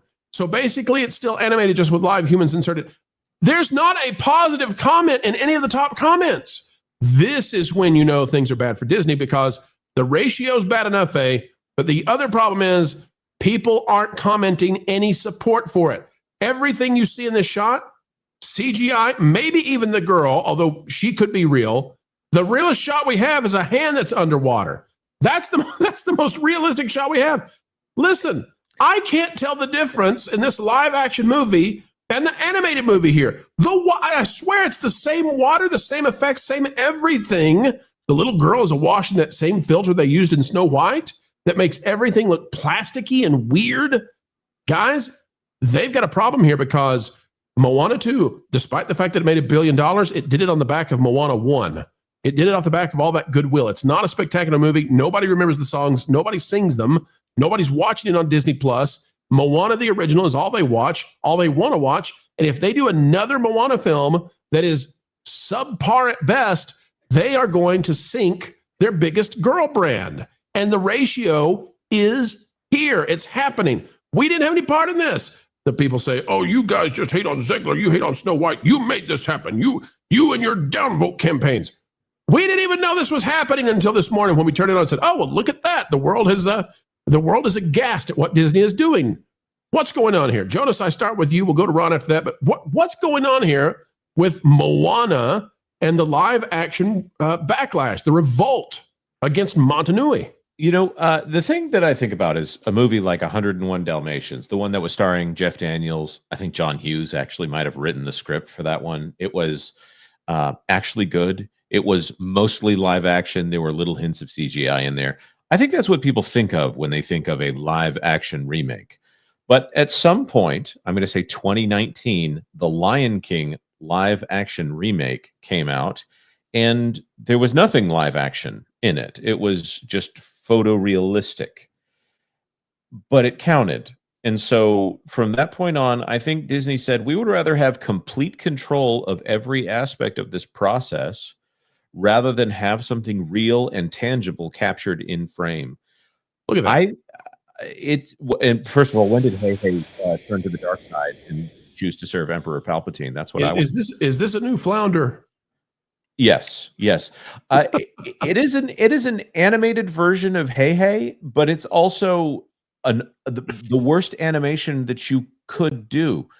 There's a reason that Walt Disney feature animation does the things that it does. It's a reason. There's a difference between even Strange World, as bad as that movie was, it still had good animation, versus Wish under Jennifer Lee that has horrible animation. This is not animation. This is uninspired. This is corporate product, and it's bad corporate product. It is diet Moana. It is not anything that except it still has calories. This is nothing that anyone would want to see unless they just need something to go see in the theater. This is participation trophy content, and it's the worst kind of content. We're going to the newest comments. Why? Disney's milking their cows completely dry. Please, can you not make live action remakes? Needed the curly hairs. There's by the way, the controversy there is that the little girl who plays Moana has naturally curly hair, apparently, and they straightened it out. Hey, we got one. I came here for The Rock. Too bad he's not in it. Literally no reason for this to exist. Who asked for this, bro? The Rock was not the right casting choice for Maui body-wise. I can't believe Disney actually thought we needed this. The dislike ratios. Folks, we're not behind this. We have no campaign, Disney. Don't you dare say that we're doing this time. We're just observifying. Ron, we're just observifying what's happening. I don't know. It's bizarre. So there are, of all of the live action remakes, I think I've only really enjoyed two of them. One was The Jungle Book, because I just was not really invested in in the original Jungle Book. And I kind of liked the Cinderella. I thought they did a pretty good job with that one. Other than that, they're just, I don't know. The problem with the live action remakes is that they are lifeless, which is odd considering they're supposed to be live action. But you can do something with animation that you can't do with live action, and that's the problem. Recreating stories that were meant to be seen in animation is problematic, for one, because okay, Hey is the perfect example in this. hey, obviously does not look like a real chicken. So to try to make a real chicken look like, hey, it doesn't work in live action. It was, second of all, this movie for a lot of people was just like yesterday. Like Moana is not that old of a property to be redoing this with. I think a really good one, all things considered, if they're going to do live action, maybe try Tiana. Maybe try Princess and the Frog. That might be interesting. Well, I don't know. They wiped out her popularity with the ride. I know. That's the problem. They're killing all of their properties. Disney, what happened to the company that used to be the most creative company on the planet? They have lost all of their creativity. This is clearly assembly line material. Marvin, the problem here is if people look at this and they don't like it because it doesn't look good, there's another movie that's the exact same story that looks better, and they made it 10 years ago, and it's free on streaming. That's Right. the problem for Disney right now. This looks like you went on to Sora and you wrote, you put in the original Moana and said, make this live action. It just doesn't look good. It doesn't look real. The point of the live action remakes is you get to see these movies play out in the real world. This doesn't look like the real world. This just looks like the cartoon world. It looks like Eddie Valiant in Toontown in Roger Rabbit. How dare you, sir? How dare you, sir? That looked amazing. Yes, that worked. This does not. By the way, I can't find, we've been going through these manually. We can't play the trailer. Disney won't let you play the trailer. They'll ding you for it. I've been trying to find give me a frame that's clean. And that's another problem with this is that it's motion blurred everywhere. And I suspect there's a reason for that. I suspect they're trying to hide that this doesn't look great. But there's motion blur. So I can't look at this. This is the best I can do, folks. This is not an internet connection issue. This is not a resolution issue. That's the blur. That's the trailer that they've done this. Now you can't see the level of blur that's involved, but look at this Mickey Mouse head here. Crystal clear. This is what they released as the official trailer. Why did they de-res it and motion blur it? I suspect because it doesn't look good enough to freeze frame it, and they know that's what people will do and then talk about it. Culture seemed like the strategy they're up to. Of course, yeah, and this isn't an uncommon strategy when it comes to Disney's digital presentation of otherwise well animated things. They really don't disconnect well from the reality of producing something with CGI versus doing it with AI. And I think that this is something that they've suffered from the entire time. It's why all their stuff looks undercooked. I mean, that's been my statement for everything, right? When I've been watching these things and calling them out and saying this looks kind of undercooked. And despite the fact that the single image of the young lady on the boat looked like a throwback to perhaps what an actual frame from a movie shot on an ocean could look like, that still has all of the elements of the blur shame that we can call out Disney's every effort at this kind of animation. We've seen this before, Culture. We've seen this before. This is played out in the past. Yeah. Films that are ugly, cause nausea. Even scenes that I starred in this particular film, look blurred and don't represent me very well. So I was really Culture, upset. by the way, folks, he's the second from the right. If you go from the right and work your way to the left, Culture's the second guy there. Culture, look, I'm impressed you did that without your glasses, though. It's very difficult. It's very difficult, and especially when they wanted me to say lines, which wasn't very often, fortunately. So to compare this, look at that Moana live action trailer and compare it to the photos that we got yesterday from The Legend of Zelda. Oh yeah, shot on location in New Zealand. Yeah. Vast, real green, landscapes, the intricate stitching on the costumes. I mean, it was the complete opposite of this. This is what you saw here. This is fake. This is fake. It's animated. It's a cartoon. Whereas what you saw in Zelda looked more like Lord of the Rings. Right. And by the way, this is the second time that they've been owned by this. Talking about Disney, right? This is the second time that Disney has been owned because they released their Toy Story 5 teaser trailer. Big excitement. One of the biggest brands Disney has. And they were just absolutely stomped. Might as well have been eaten by a piranha plant as soon as the Mario trailer came out. Everybody in the Mario trailer. A trailer release said, "Excuse me, princess." Yeah. Then Disney does the Moana thing, and what are people all talking about? These Zelda images that are coming out that look phenomenal. And by the way, they are actual live action. Yep. So I can't listen. I'm more pumped up for Zelda than I was before. Fair. Yeah, I was notoriously against this Zelda movie because I wanted it to be animated. But I saw this and I was just like, you know what? This looks good. This looks really good. Bad day to be Disney. Bad day to be Moana. Looks like audiences going to go see Zelda and Mario instead.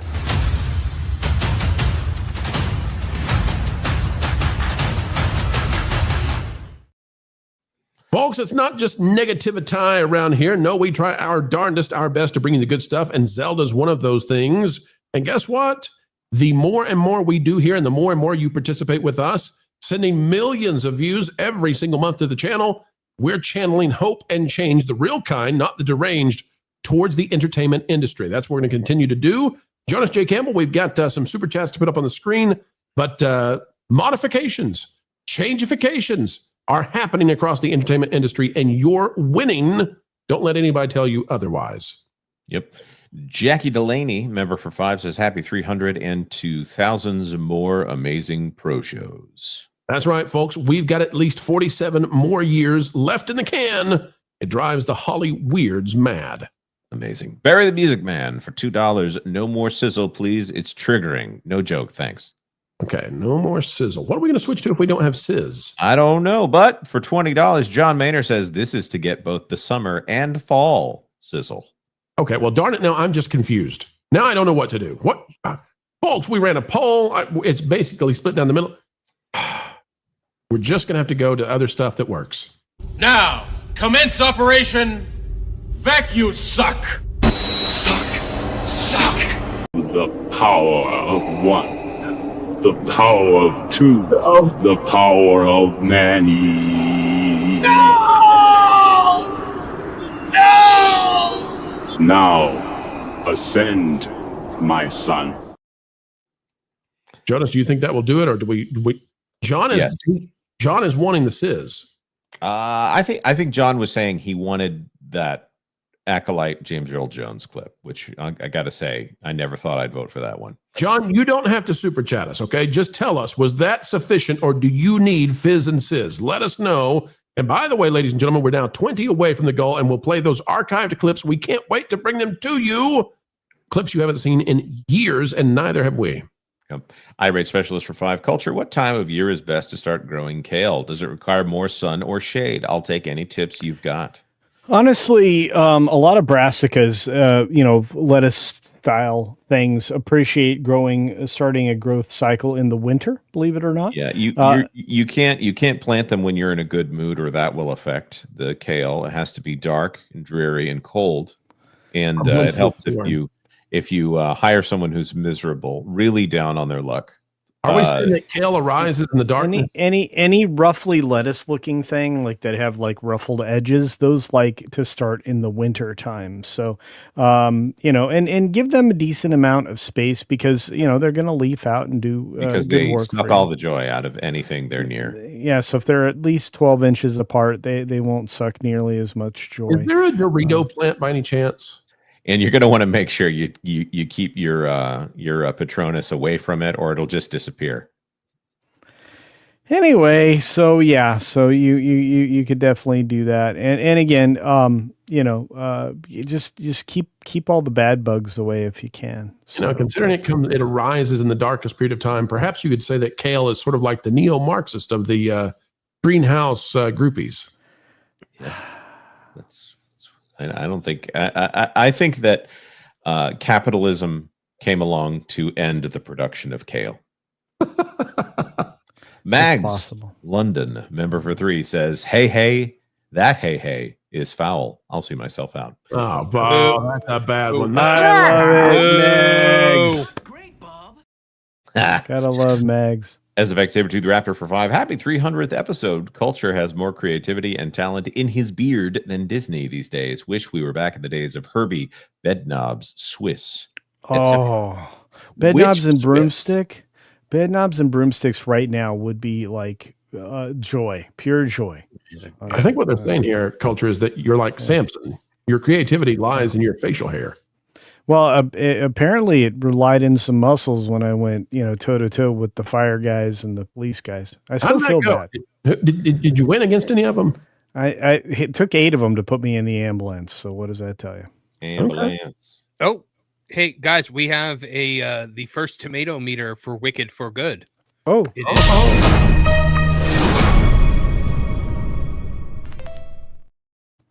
All right, what do we got, Marvin?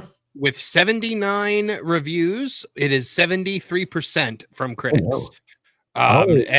User scores with 2,500 plus reviews is 97%.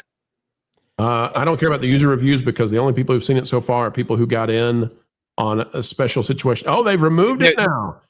Marvin, if you got that quickly, okay, I've got it still. I can find a way to get it. They have. I have it on my phone, so let me see if I can get it over there. Screenshot that as fast as you can. They might have jumped the gun a little bit. Folks, we'll go to this one. Give me just a second. This is breaking news, and we'll put away the super chat for just a minute since we've got the breaking news.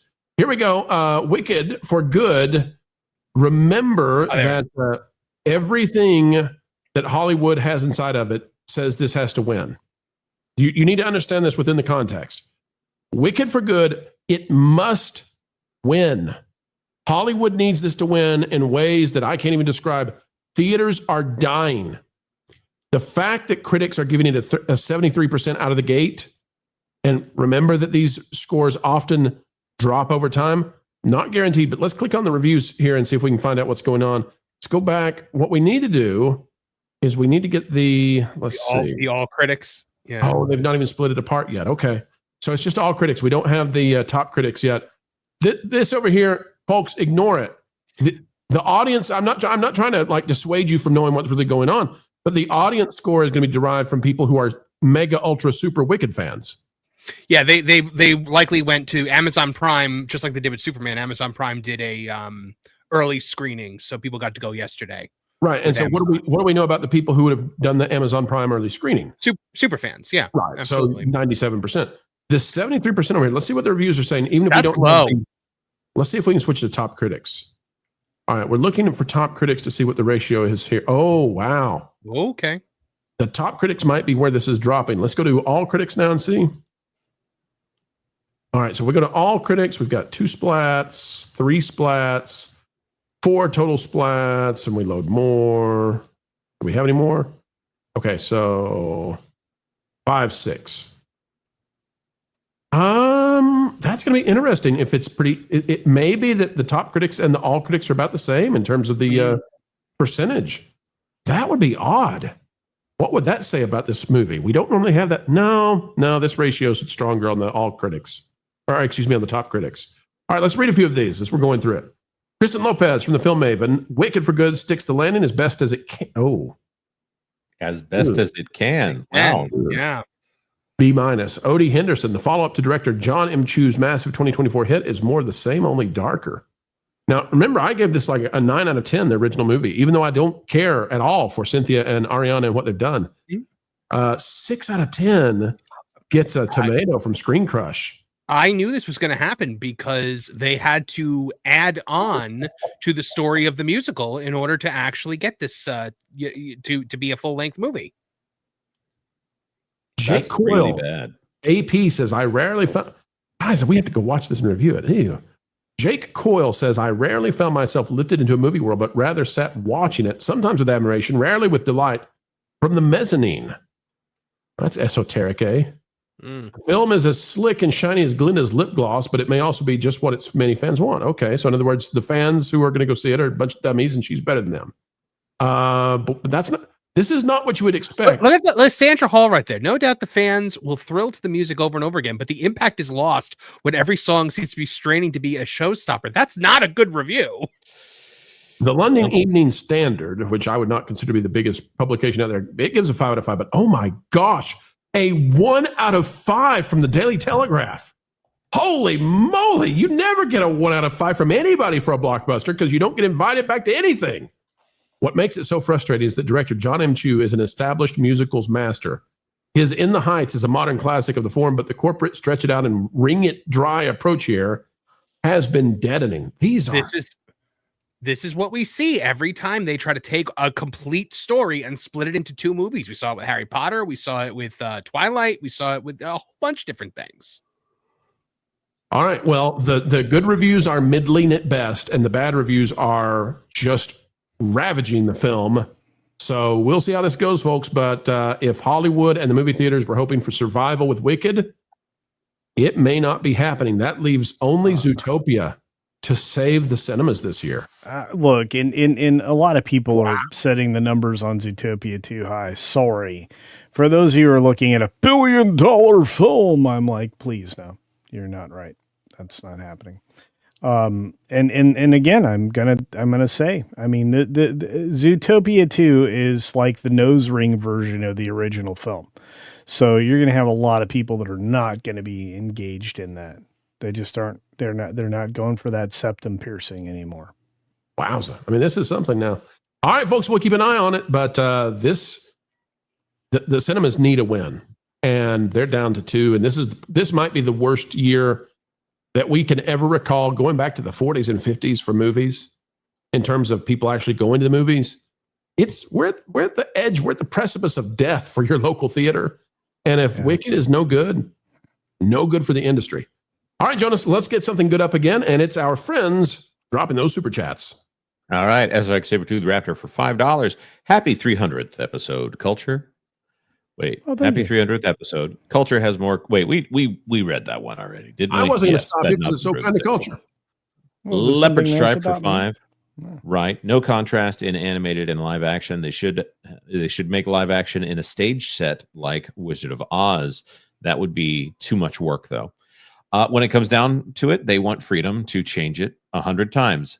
The Rock just said, hey, we just finished principal photography. Guess what? More than a year ago, they said, hey, we just finished principal photography. Does that sound like principal photography to you if they do it twice? I don't know what you consider principal photography if every bit of it's green screens and people in rubber suits. No, to me, it just sounds like Snow White. Yep. This will probably be the first time The Rock's ever had to wear a muscle suit. Especially for the reshoots, because as we've all seen, The Rock has deflated to he's suffered from terrible anemia. He looks like a female gym teacher. He had liposuction somewhere around the rundown, I think. So he had lipo something. Yeah. Long Rua for 20,000. Orlando War, Luigi Mansion versus Encanto House. If I ignore Mario Kart, I would say that there's no chance the Luigi Mansion ride or whatever it is isn't better than Encanto House, because Nintendo does a great job with what they have. I just really needed to not have a virtual screen on your Are we face. at the point now where we're just talking about Luigi Mansion, just like it's for sure It's like happening? It's happening. Okay. I think it's going to happen in Japan before it happens in the United States. That's possible. That's altogether But possible. hey, everybody, calm down. Things that happen in Japan happen in the U.S. too. So I am going to Epic Universe this week, so I will let you know if I see anything. I'm going there to cover the Christmas decorations for that park place. And I'm looking forward to the breakfast place because Nintendo is for breakfast now. It's a cereal. Wow. Wendy F for $5. Congratulations on 300. Thank you, Wendy. We wouldn't be doing it if it was not for you. Yep. Texas 84 for $5. Hey, pro, what's your VO2 max? That was more Harry Carey than more than Hank. Yeah, work on that. Yeah, if you come were on, VO2 max, would you eat yourself? I'm more of just talking about the standard types of propane and propane accessories. But I do appreciate that, Texas 8412. And I got to say, God dang it, that is a smart looking avatar you have. It is. Oh, very handsome. Yeah, a lot of people think that WDW Pro is short for professional. It's WDW Propane. Yes. My gosh. That's actually really funny.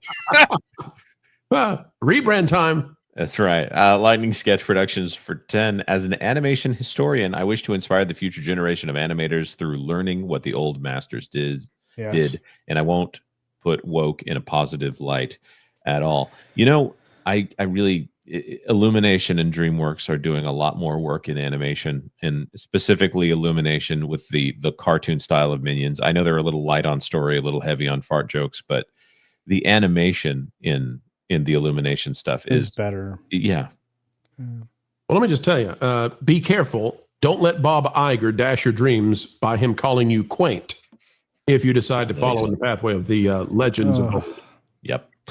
England for $5. Culture. How much water do I need to give my Cabbage Patch Kids? And if I ignore them long enough, do they become Garbage Patch Kids? Depends if it's a boy or a girl or red hair or what. You know what? I am not as familiar with the history of those amazing dolls, the physical representations of wonderful fruit and vegetable elements that are in the garden. So I can't I've actually never heard answer you that question. praise a toy line so much as Cabbage Patch Kids, and I'm starting to see a pattern here. Yeah, I like vegetables. Do you enjoy Fraggle Rock as a child? Yeah, I was down with Fraggle Rock. If you ever need to dance your cares away, there's nothing better than Cabbage Was my sister's favorite puppet show. Is it because they eat radishes by any chance? Radishes are delicious. Do you know that they're one of the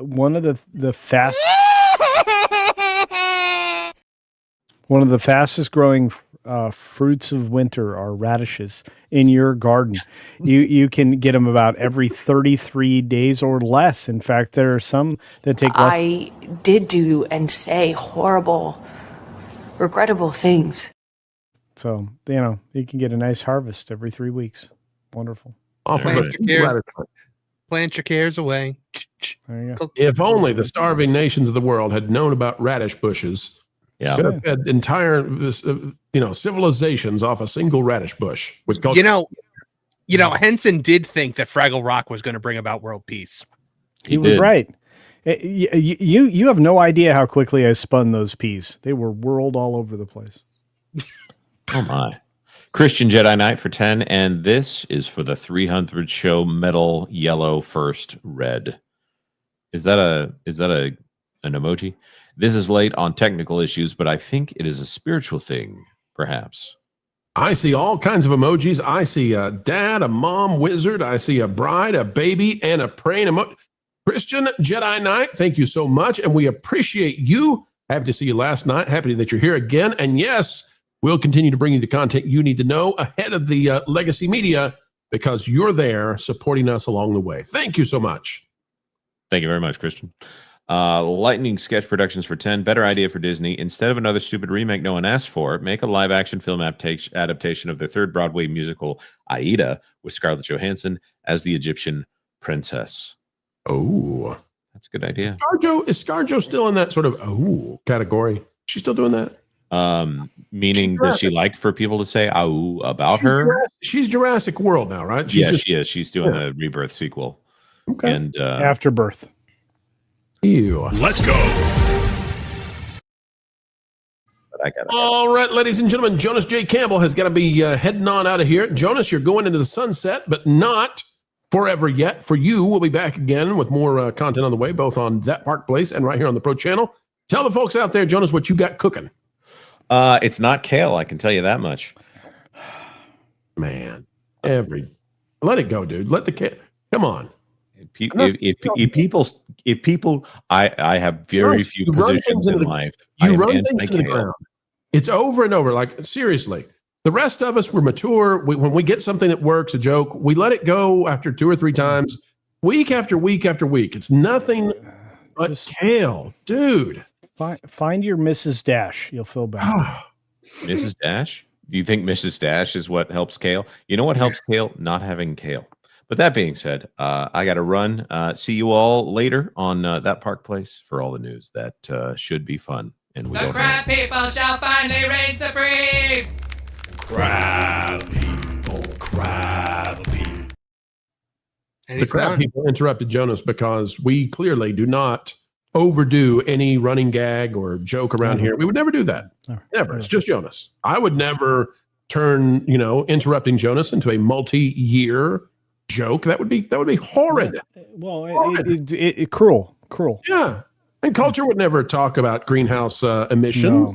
For I wouldn't. minute after minute No. after minute. No. In fact, yeah, I love running my rocket stove, like especially in the evenings to heat up the greenhouse, generate some So glad CO2. that had stove at the end of it. Yeah. I am. You have no idea how happy I was when the word stove was introduced to that. I didn't say raccoon. Let me tell you. I mean, Yeah, keep your that's the raccoon last. out of your- It's the last thing you want in your greenhouse. Yeah, don't get a raccoon in a greenhouse. All right, folks, let's let it loose. It's the Pedro. It's the Peepaw. It's what Hollywood believes as they're falling apart. You need to save Star Wars. What?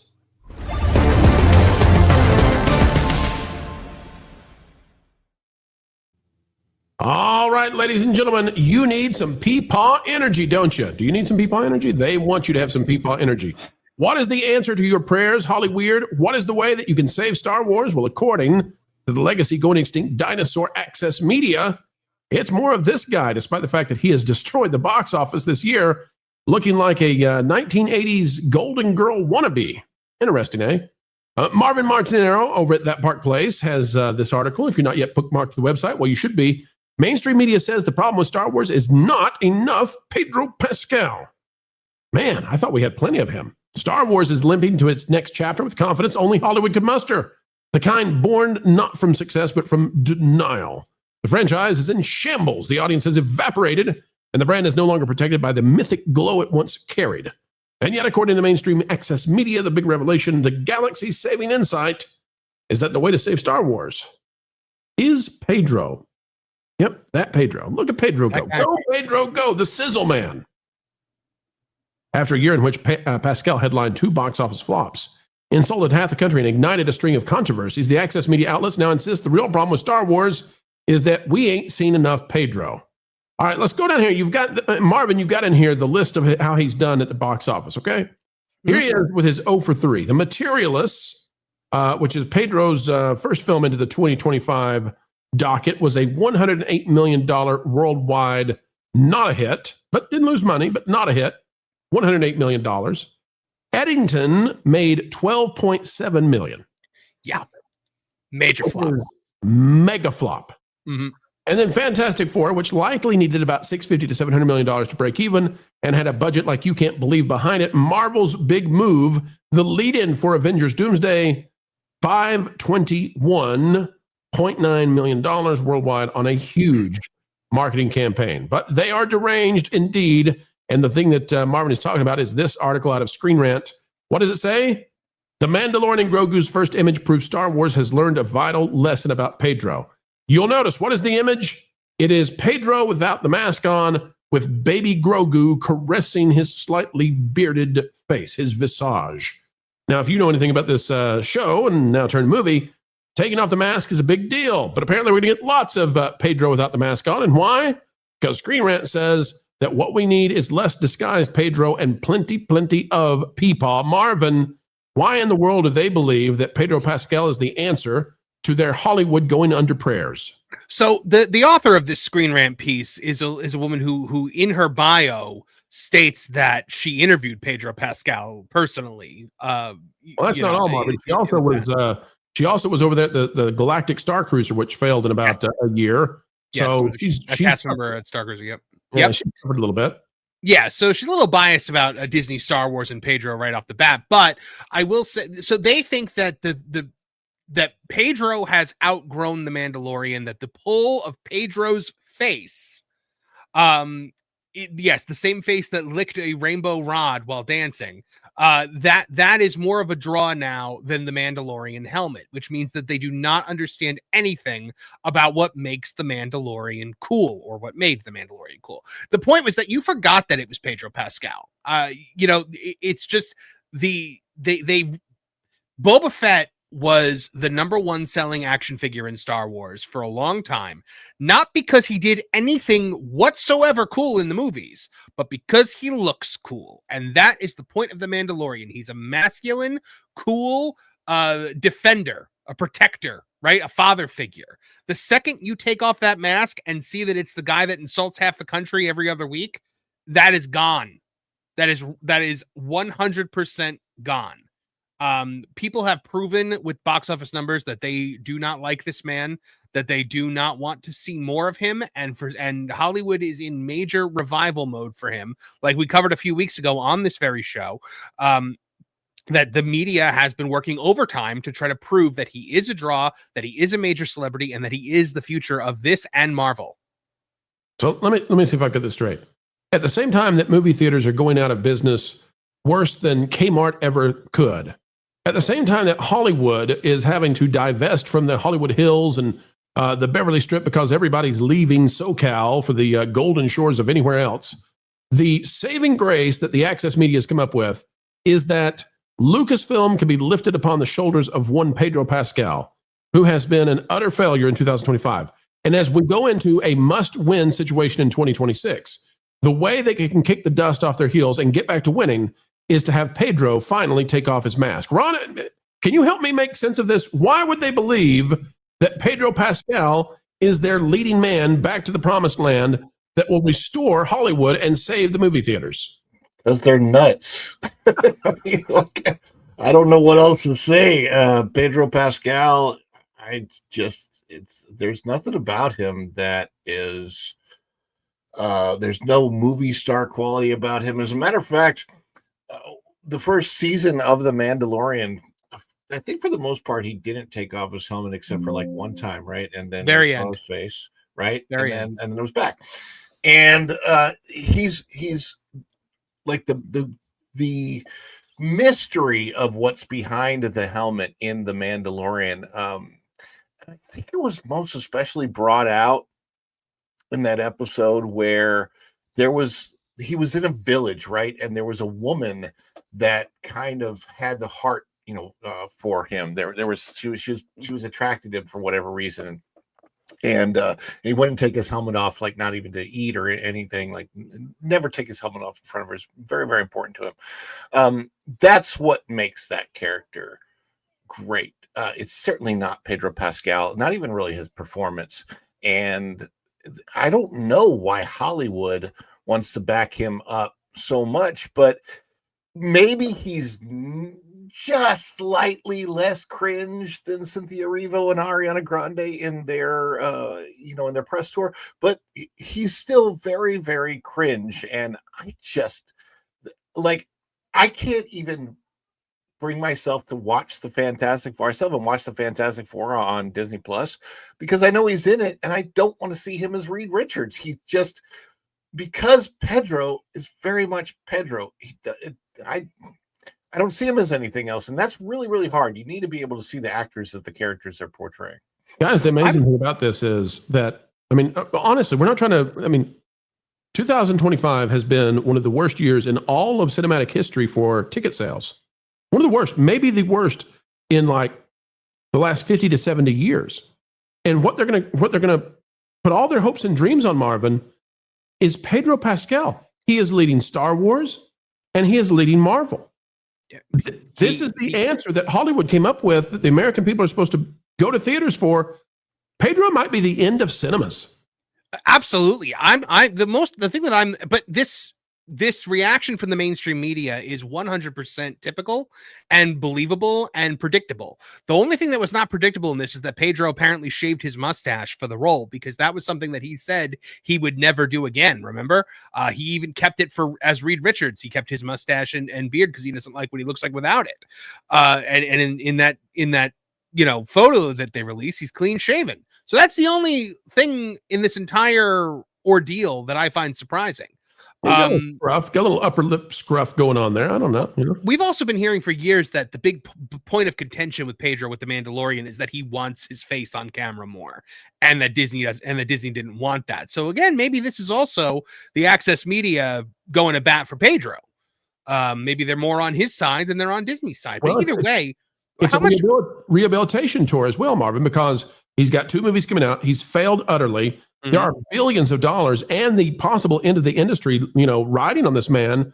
So they've got to do what they can as fast as they can to try to get people to believe they always liked him, always loved him. People see this guy's face now and they go, ugh.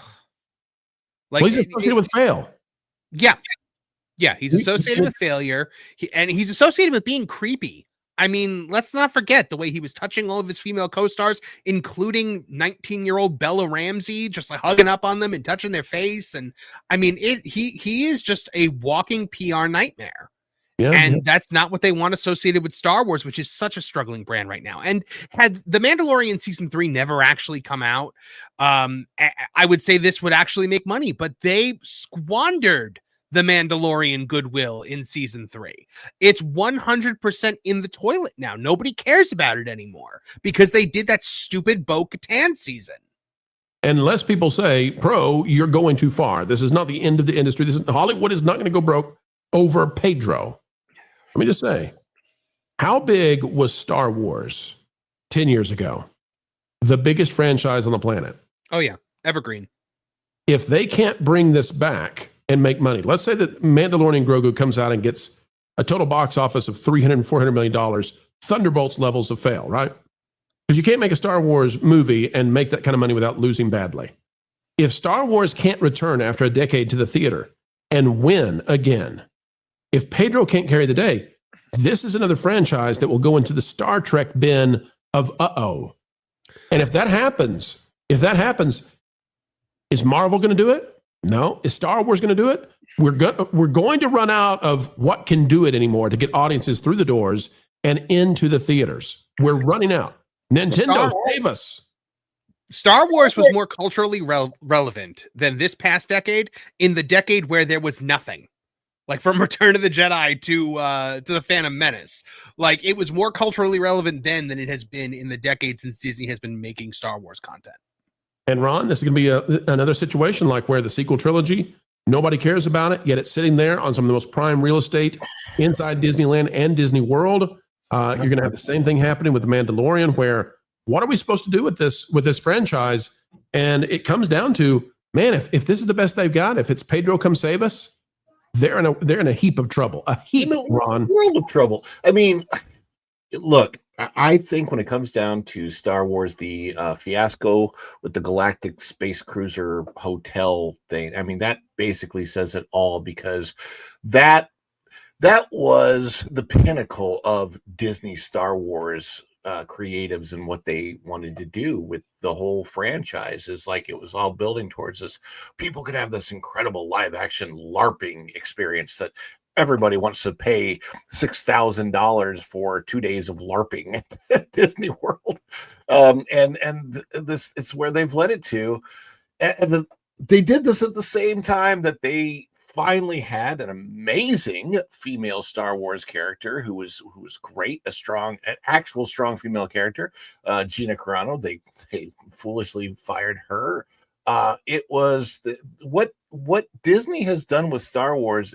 Nobody could have ever predicted that Disney would handle this franchise so poorly. And I go back to just the parks themselves. Star Wars. The Star Wars weekends at Disney's Hollywood Studios were 1,000 times more superior to anything that they've done with Galaxy's Edge, Batuu, any of that kind of stuff. And you've taken a brand where maybe if Star Wars Galaxy's Edge had come to the parks 10 years ago, people would have wanted to pay $250 to build this custom lightsaber. And now I don't even think that there's very many people that want to do that have that experience. The other thing that they've done, even Baby Yoda, even Grogu, people don't care about anymore. The people that I know that actually like Baby Yoda, they don't even care about Star Wars. They literally just like the character. So they're not going to watch the movies. They just like the merchandise. We want Star Wars to make a comeback, folks, but it's going to have to be fixed from the bottom up. It's a fundamental problem, and Pedro is not the kind of guy who's going to be solving any of that. Hey, Disney, go back and fix the heroes inside your own story.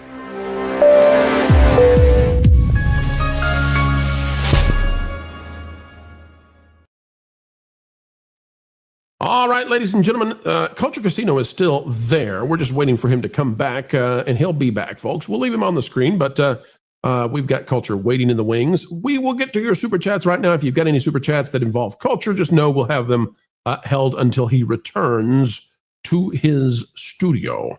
Here we go. Irate Specialist out there for $1.99. Jonas eating kale meme is coming. Stay tuned. We'll have new emojis by the end of this week. We've been taking your suggestions. We'll have a new poll out either later today or tomorrow. And then by Thursday, a brand new emoji arrives for all of our members. And if you're just joining us, please take note. We have changed and modified and improved the member experience for you at all levels. Go check out those new membership rewards and notice that we've done away with the seasonal discounts and all that. Now, at whatever level you arrive at, anything above the entry level, you've got a permanent discount for the Pro Store. Culture, welcome back, buddy. How you doing? Great.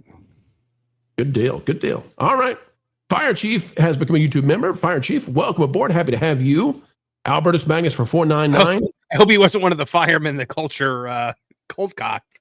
We apologize for your bruising. It's culture contusion these days.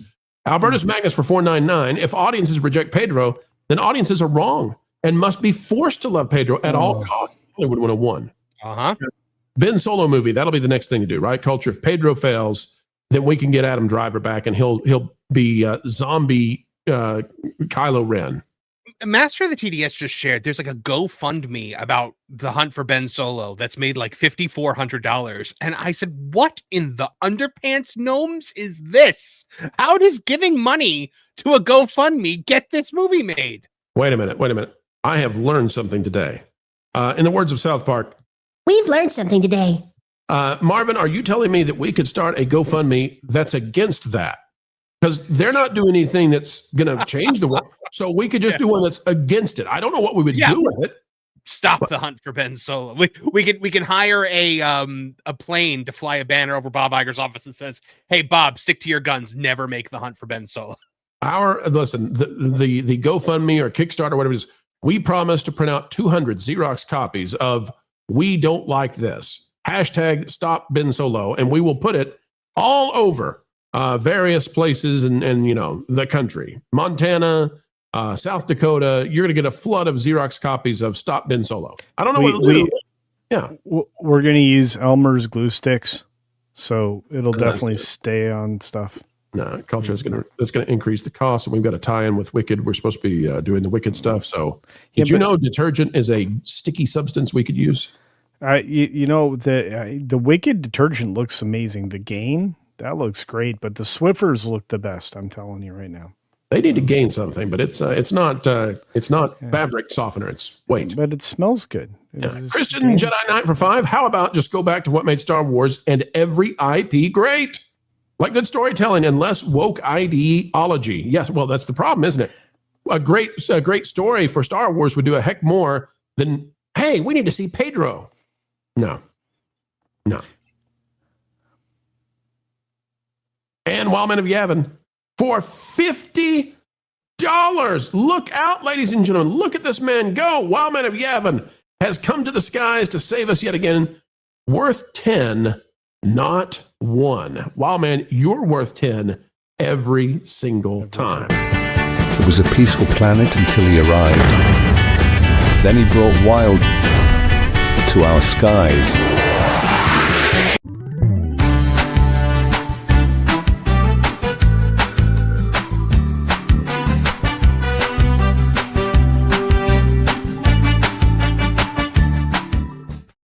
Do you know? I thank you, Wildman Evan. I'm going to say this, Pro. You have some of the most danceable clips that are played on YouTube. It's one of the reasons why I love being on this show, so I can dance. Culture. Speaking of that, you went to the hospital recently, correct? Yeah, it was fun. Yeah, kicking, screaming, lime jello everywhere, the walls covered in substances we won't discuss. They loved you. They loved you. They really enjoyed my presence. I was handcuffing you to the bed. You were just a jolly good patient, I tell you. Culture, were you handcuffed to the bed? I don't recall. That is a great legal answer to the yes. I would handcuff to the bed. Culture, you were, shall we say, voluntarily or otherwise placed into hospital care. I was voluntold. Culture, this happened just after you had a birthday. Is that true? It's true. It's very true. We didn't get to fully celebrate you, did we? I know. I turned 50. It's not okay. We need to celebrate you. And since you said something about the danceable clips, make a wish, blow out your candles.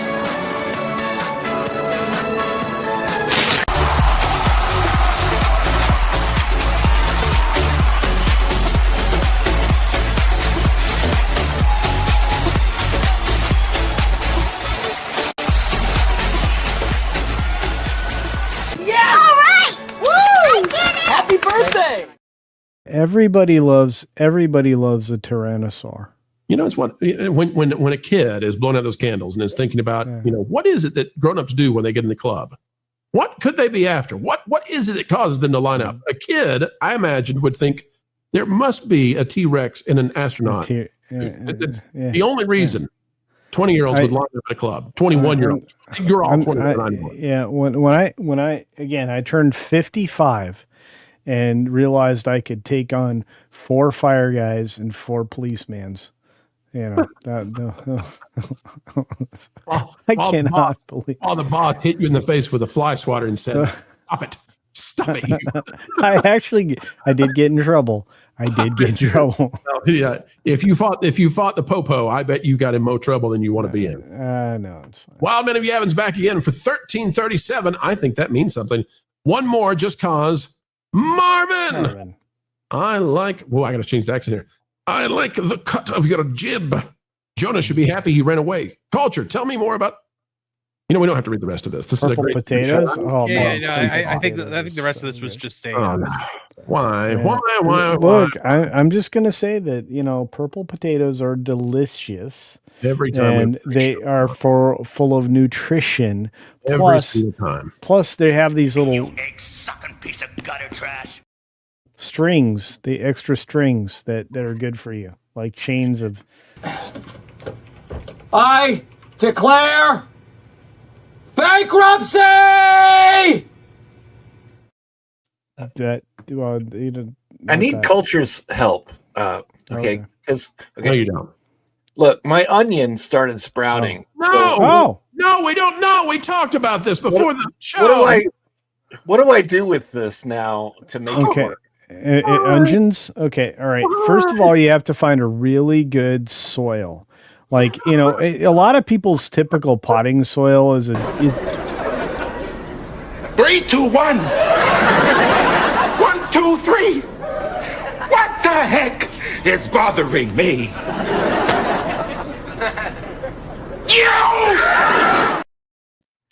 I'm just saying, it's a lot of people's potting soil mix isn't quite enough, but it's a better place to start than most. So I would definitely. You know why there's not a YouTube channel that talks about potting soil? You know why there's not a dedicated potting soil YouTube channel, Culture? No. I'm gonna let you think on that. Hey, Eclipse Warlords out there, remember for 31 months. Congrats on the 300th episode. Thank you, Eclipse Warlord. It's because of you all. You're the gigawatts. Thinking Heretic out there for 2 says happy 300. A number I never thought I would reach, ladies and gentlemen. I never thought people would say to me, blow out a candle, 300 of them. But here we are, flying blind on a rocket cycle 499. How can they do a Ben Solo movie when they need to renew the Acolyte and double the budget? That's exactly right. You cannot jump in front of, from Amanda Stenberg. You want another diss track? Is that what you want? She'll show you. She'll show you. My wife and I are rewatching The Good Place right now. And every time I see Jason Mendoza speak, I'm like, that's the guy from The Acolyte. It's funny because he was kind of fun in that show. Yeah. He's kind of funny fun in that show. show. The Good Place is a fun show. I like it. Well, I mean, they had its woke moments, but it's fine. I don't remember. Hughes culture and news out there and surviving in this very difficult and harsh YouTube landscape. Folks don't know this. If you didn't tune in at the beginning of the show, there's something going on where YouTube wiped out a bunch of AI stuff and channels, and it's screwed up the algorithms. And some of your favorite channels out there are really struggling with drops in viewership, 60, 70%. And go out there and support people like Views with Hughes. I don't know what Hughes' channel is doing right now, other than I can tell you a couple months ago, he was doing tremendously well. And we want to continue that, keep the momentum going. Folks, if you've got a channel out there, 30, 40, 50,000 subs, like Culture, like Ron, like Tooneytown. Folks, these are channels that they're in that moment where they're about to explode onto the stage beyond what some ever said they could, aka the woke mobs. Give them the dream come true and go to there and support them as we go through this this time with YouTube really being difficult. Look at Ron; he's moving on up. He's like the Jeffersons. Yeah, he is. We hit the goal. Hit the goal. We'll get to that in just a second. Fuse with Hughes. Congrats, Pro 300. This is Prota. Like Sparta. I got it. Fantastic. And folks, we have been missing someone We have not played this clip in forever. I'm going to play it for every single Stormweaver for 10 says good. No, it can't be. Then he says afternoon. No, it can't be. Oh, but it is, because he says WDW Pro. No, it can't be. But it is Stormweaver. Look at that. $40 Canadian dollars sent in to say good afternoon, WDW Pro and CC. Stormweaver, where have you been? Where have you been, my friend? We have missed you. We have missed you here, and we're so happy to see you out there. Continuing along, throws in for Marvin Montanaro and throws into the, I've never seen this before. Stormweaver is literally super chatting $10 for an ampersand. Is that what we call this culture? Is that the name of this sign? That's Officially. an ampersand, indeed. Yes. How do you say it again? Ampersand. Yeah. Well, that's what I get for asking you questions. I'm learning something new. No, it can't be. But it is Stormweaver. RB would be Ron Bradley. He's still going. He's going. Look at this. Grats Oof. on what? Grats on what, Stormweaver? He disappears. I have to know. Yeah, he disappears. He takes a Stormweaver. Sing it, baby. Sing it. I believe he can get us through the night. He's getting us through these super chats. Let me tell you. Right. We'll take a brief pause from Stormweaver. We'll come back. Okay. Look at this from Kamchi for $199. Make video of a person. Whoa! By the Sizzle song. I see it. We'll get there. Let's see. Should we punish people with a sizzle? I don't know. Thinking Heretic for 5. I'm expecting Pedro to say to the internet, I am your father. And you don't know the power of the woke side. I must obey my master. Thank you, Thinking Heretic. We've also got from Douglas Nutt for 5. Mark Twain's eggs in one basket quote was a joke, not advice, Disney. Welcome to 300, bro. Here we go. And all because of you. We got the first Dragon Queen back for 5. Garden Pro, the place where Pro loves gardening. You know, I liked gardening until culture just made it all about radishes. I mean, who wants to... Radishes? Radishes are one of the very successful crops you can have this time of year. November is a great time to. This is pumpkin season, sir. You should be harvesting your gourds. Yeah, I maybe, but you would have had to plant every day and say, "Oh my Lord, his gourds are amazing." You would have had to plant them in September. We need the clip from Hey Cinderella of Splurge with Kermit going, "Oh, radish." Well, folks, I don't even know what to say to this. This is the second time someone has sent in 300 for the 300. Enormous. This is a huge boost to the channel. It's a huge boost to everything we do. It helps keep that park place going. It helps keep the Pro Channel going. It keeps the lights on. It keeps the radioactive hamsters fed. We cannot say thank you enough to this sort of thing. And Stormweaver, it's official. You, sir, drink from the fire hose. Oh, Joel Miller, you just found the marble in the oatmeal. You're a lucky little boy, because you know why? You get to drink from the fire hose! Okay, you ready? Open wide! Can I have a hug? Give me a hug. No way. Come here. I'm not coming over there. Let's go. Forget it. Pronto.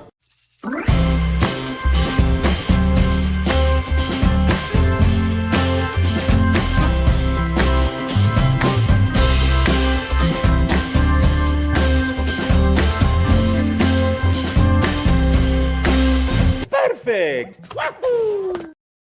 You know, Sesame Street's got that song Sunny Days, but I'm convinced this is the place to be if you want sunshine. This is the best community online, bar none. I don't care what D-Day Cobra says or his rates where he's the #1 guy on Super Chats every single day. We're taking him on, and we're taking Force of Light on. And darn it, if they do that hot tub live stream, I don't know what we're going to do except throw Valiant Renegade and Mexican Iron Man in there and screw the whole thing up so that we can keep on winning with you. Culture, are you involved in that in any way? No, but I think they need a time machine also. Okay. I just thought maybe, you had figured out some sort of natural botanical. No, look, if I could grift with the animals, and grift. If I could grift with the animals. Yeah, exactly. Yeah. Wildman of Yavin for 2 to help Stormweaver. Keep it up. And then Long Rua with 20,000 doo dong Stormweaver, aka the Energizer Bunny's cousin. That's right, folks. And keeping us cruising along. Man, do we appreciate all of you out there. What a way to say, that this is the right place to be and the right thing to be doing, taking on the corrupt entertainment industry every single day and bringing back the good stuff for you. We can't wait to keep it up. Folks, we're going to keep it up, and we've got more stories on the way, but we noticed we hit the goal. We know about the goal, and we will bring you those archived clips at the end of the show. Also, reminded everybody who's got a membership out there, please know, oh my gosh, actually, I do have to stop. Because D. Bud Martin for 10 says, congrats on 300. I remember when you were a wee little channel. Unfortunately, my day job keeps me from modding for you, but you have added plenty of others so that I don't feel guilty about it much. D-Bud, did you know that your clip is one of the archived clips that we're planning to play today? And that's because we haven't had the chance to play your clip in so long. And now here you are.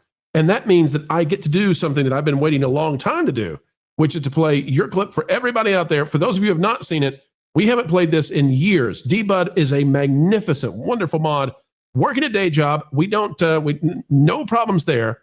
But D-Bud, this one's for you. This is the clip. One of the first ones we ever made. Oh, pickles and onions. Plants can be a real pain, but not at D. Bud Martin's nursery. They've got all the plants you need, and they'll help you plant them too. Feed me, Seymour. Not you now. All the plants from D. Bud Martin's is just as nice and kind as they can be. Why, you'll buy them and say they're pretty darn swell. D. Bud Martin's. Lawn care and nursery. Thank you, D-Bud. And that's part of the goal, folks. We'll play more of those archived clips. What a great thing to get to do, to go back and play some of those old ones that we haven't dusted off in quite a while. All right, ladies and gentlemen, let's get a move on. And D-Bud, see you out there. We're glad you're there almost every show. Boy, oh boy, what a joy, what a pleasure, what a way to live a life, to know that we get invited into your day, onto your devices. Millions of people bringing us in every single month. What a joy. I mean, is there any better way to be than that? Well, we could be doing lots of other more difficult things, and you all make the stream come true. All right, let's hit it. Disney loves it when we do. It's the next story, and it's up. It's exclusive right here.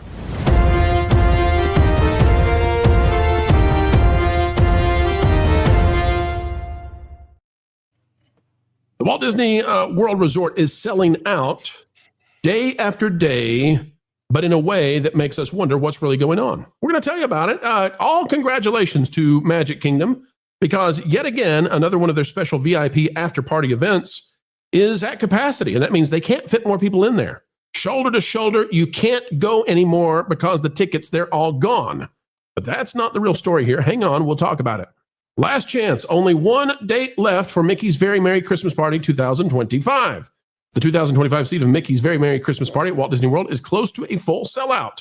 With the most recent sellouts, only December 16th still has tickets available. We bet that's gone by now too. Every other party night from November 7th through December 21st is now sold out, continuing a rapid sales pattern that has pushed this year ahead of last year's pace.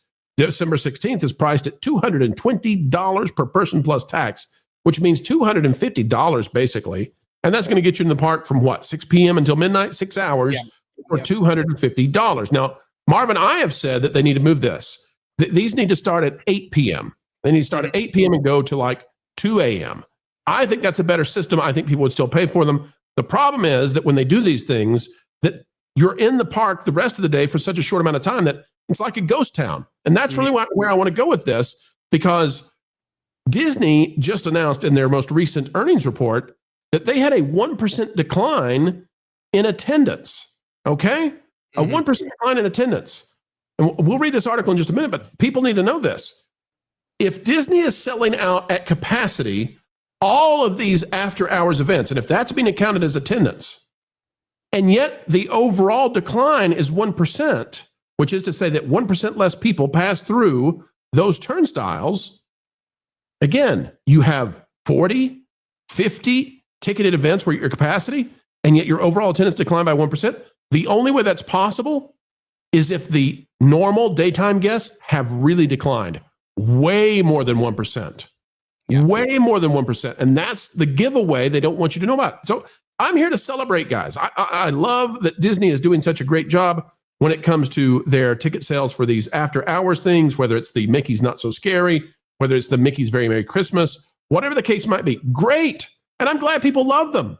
But there's got to be a better way to do this because, Marvin, people are not going to the daytime Magic Kingdom when they're doing these after hour events because who wants to go and leave at 6? Well, that's not the only thing they're not going to, Pro. We have an article about this up on thatparkplace.com right now, written by our own Ron Bradley, and he points out in it that while there is only one night available still for Mickey's Very Merry Christmas Party, you know, Jollywood Nights still has 10 nights available.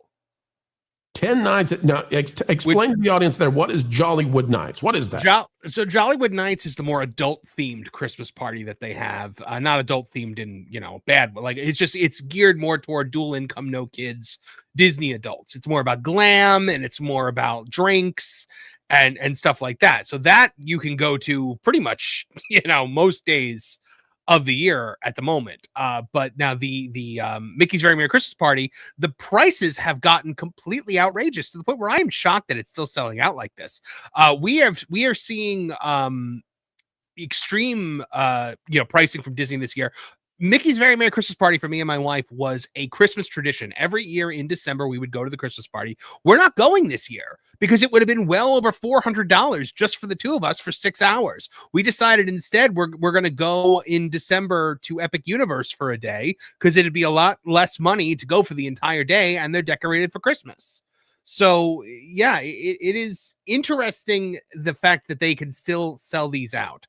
People love them. Not Jollywood Nights, apparently. People don't like Jollywood Nights. People love the Magic Kingdom stuff. There's no doubt about it. And we're not here to rain on the parade. Figuratively or literally, we're not here to, we don't want to be negative about this. But if there's a 1% decline, it makes you think that perhaps they don't have this calibrated correctly. Maybe these things could be pushed later. I haven't seen the surveys, but maybe they could be pushed later so that you're not interrupting the normal daytime, Magic Kingdom operations. But then what would they have to do? They'd have to pay for additional people, more staffing to stay open later. And that's probably why they don't want to do it. But this is a Chinese finger trap that they don't want to be in, where these are ultra popular and yet their attendance is in decline. Yeah. And we have seen, the daytime attendance falling so dramatically. I went there maybe 2 weeks ago and I got to Magic Kingdom and it was packed. And I was actually on the phone with you, Pro, as I walked into the Magic Kingdom. I'm like, it is packed for some reason. I don't know what's going on. And then I realized, they're filming the ABC Christmas Day parade, which I then said to you, which is of course why I'm here, because I knew and came to cover it. I am definitely here for this reason. I planned it all along like this. Yes. Well, so as I walked in, I was like, wait a minute, no, this is they couldn't be doing this. That doesn't happen until November 7th and 8th. And then I realized it was November 7th. So exactly. Ron, what are your thoughts about this? Clearly, this is one thing that's working extraordinarily well for Disney. Guests love it. Locals love it. It's driving a ton of money, and yet it may be damaging the overall attendance. Well, I mean, I'm looking at my app right now, my Disney Experience app. Today is a party day. So the Very Merry Christmas Party happens to be going on tonight at the Magic Kingdom. Well, as I look at my app, it also says it's a good to go day for pass holders. That means no reservations required, which means that during the day, there's nobody there. And it's the events are selling better than the daytime tickets for the most part at the Magic Kingdom and certainly some of the other parks. I think that the Uncle Jesse with the Beach Boys at Epcot over the weekend, that apparently was well attended, and there were some crowd issues there. But other than that, like the days that I have been to the theme park during the day this year, just there's not a lot of people there. When I can walk into the Magic Kingdom and cut through the Emporium and get through the entire Emporium, which is in line with Main Street, and out the other side, which is the hot dog store, Casey's Corner. I'll usually cut through there because a lot of times what I'm covering is I've been covering the rivers of America and the walls and trying to get to Frontierland. So I'll come in and I know where I got to get to, and I go into the Emporium. In the past, the Emporium is really crowded and it's hard to, make your way through there, and you're passing a lot of people, and it could take a good 5-10 minutes to get through. This year, 2 minutes. Tops, maybe 90 seconds. I'm through the entire Emporium. It's not short, but it's not been crowded this year, and it's there it is, the Emporium. That's a Christmas time, so you'd think it should be more busy, but wow, it's just been it's been a very, very strange year at the Magic Kingdom. Hey, grateful, good for them that they're selling out these parties. There is still, I just checked just now, and the 16th is still available. But what I'm suspecting is that people are seeing more the value of entertainment, specialty fireworks, right? There's specialty fireworks at these parties. There are special shows. There's special parades. There are meet and greet characters. There's and Ron, these are also very expensive. Right. These are very expensive events. And that's why I believe the revenues are up for Disney. And listen, that's no dig against them. But when you're at capacity for these after-hour events and they're at a premium price, that's why the revenues are up. But the normal day times, if you dropped 1% while at the same time you've added 40 to 50 at capacities, then you have to have really low crowd levels. And this is what we've been talking about over and over again. And we'll put this up there, and we'll say, it's a ghost town at Disney or whatever, it's empty. And we'll have channels that say, oh, they lie. No, I think we've got this proven out now. If these are at capacity, but you've got a 1% attendance drop in the last year, according to Disney's earnings report, it turns out that we've got to be down like 5, 6, 7% in the daytime crowds. Culture, what do you think about this? What do you think about the idea that Disney has turned to Disney World has turned to a locals late night boutique experience at a premium price? I'm not hitting them on it. I'm not hating them for doing this. I just think that there's maybe a chance for them to do both better. You'll have to unmute, Culture. I can't disagree with you. I mean, we've seen the results of this on another coast, where they favored the local events over, the actual visiting guests, and how that worked out positively for them. And I would say that a lot of their events have been kind of headed this direction, especially when you get to food and wine and the art and leisure, or whatever the events are that they have at Epcot now. But absolutely. I think that because they're coming to rely on those so much, they plan around them, and I think that that's quite evident. I think it's evident in the way the crowds show up, the timing of the crowds, and the people that seem to be the people that occupy these events regularly.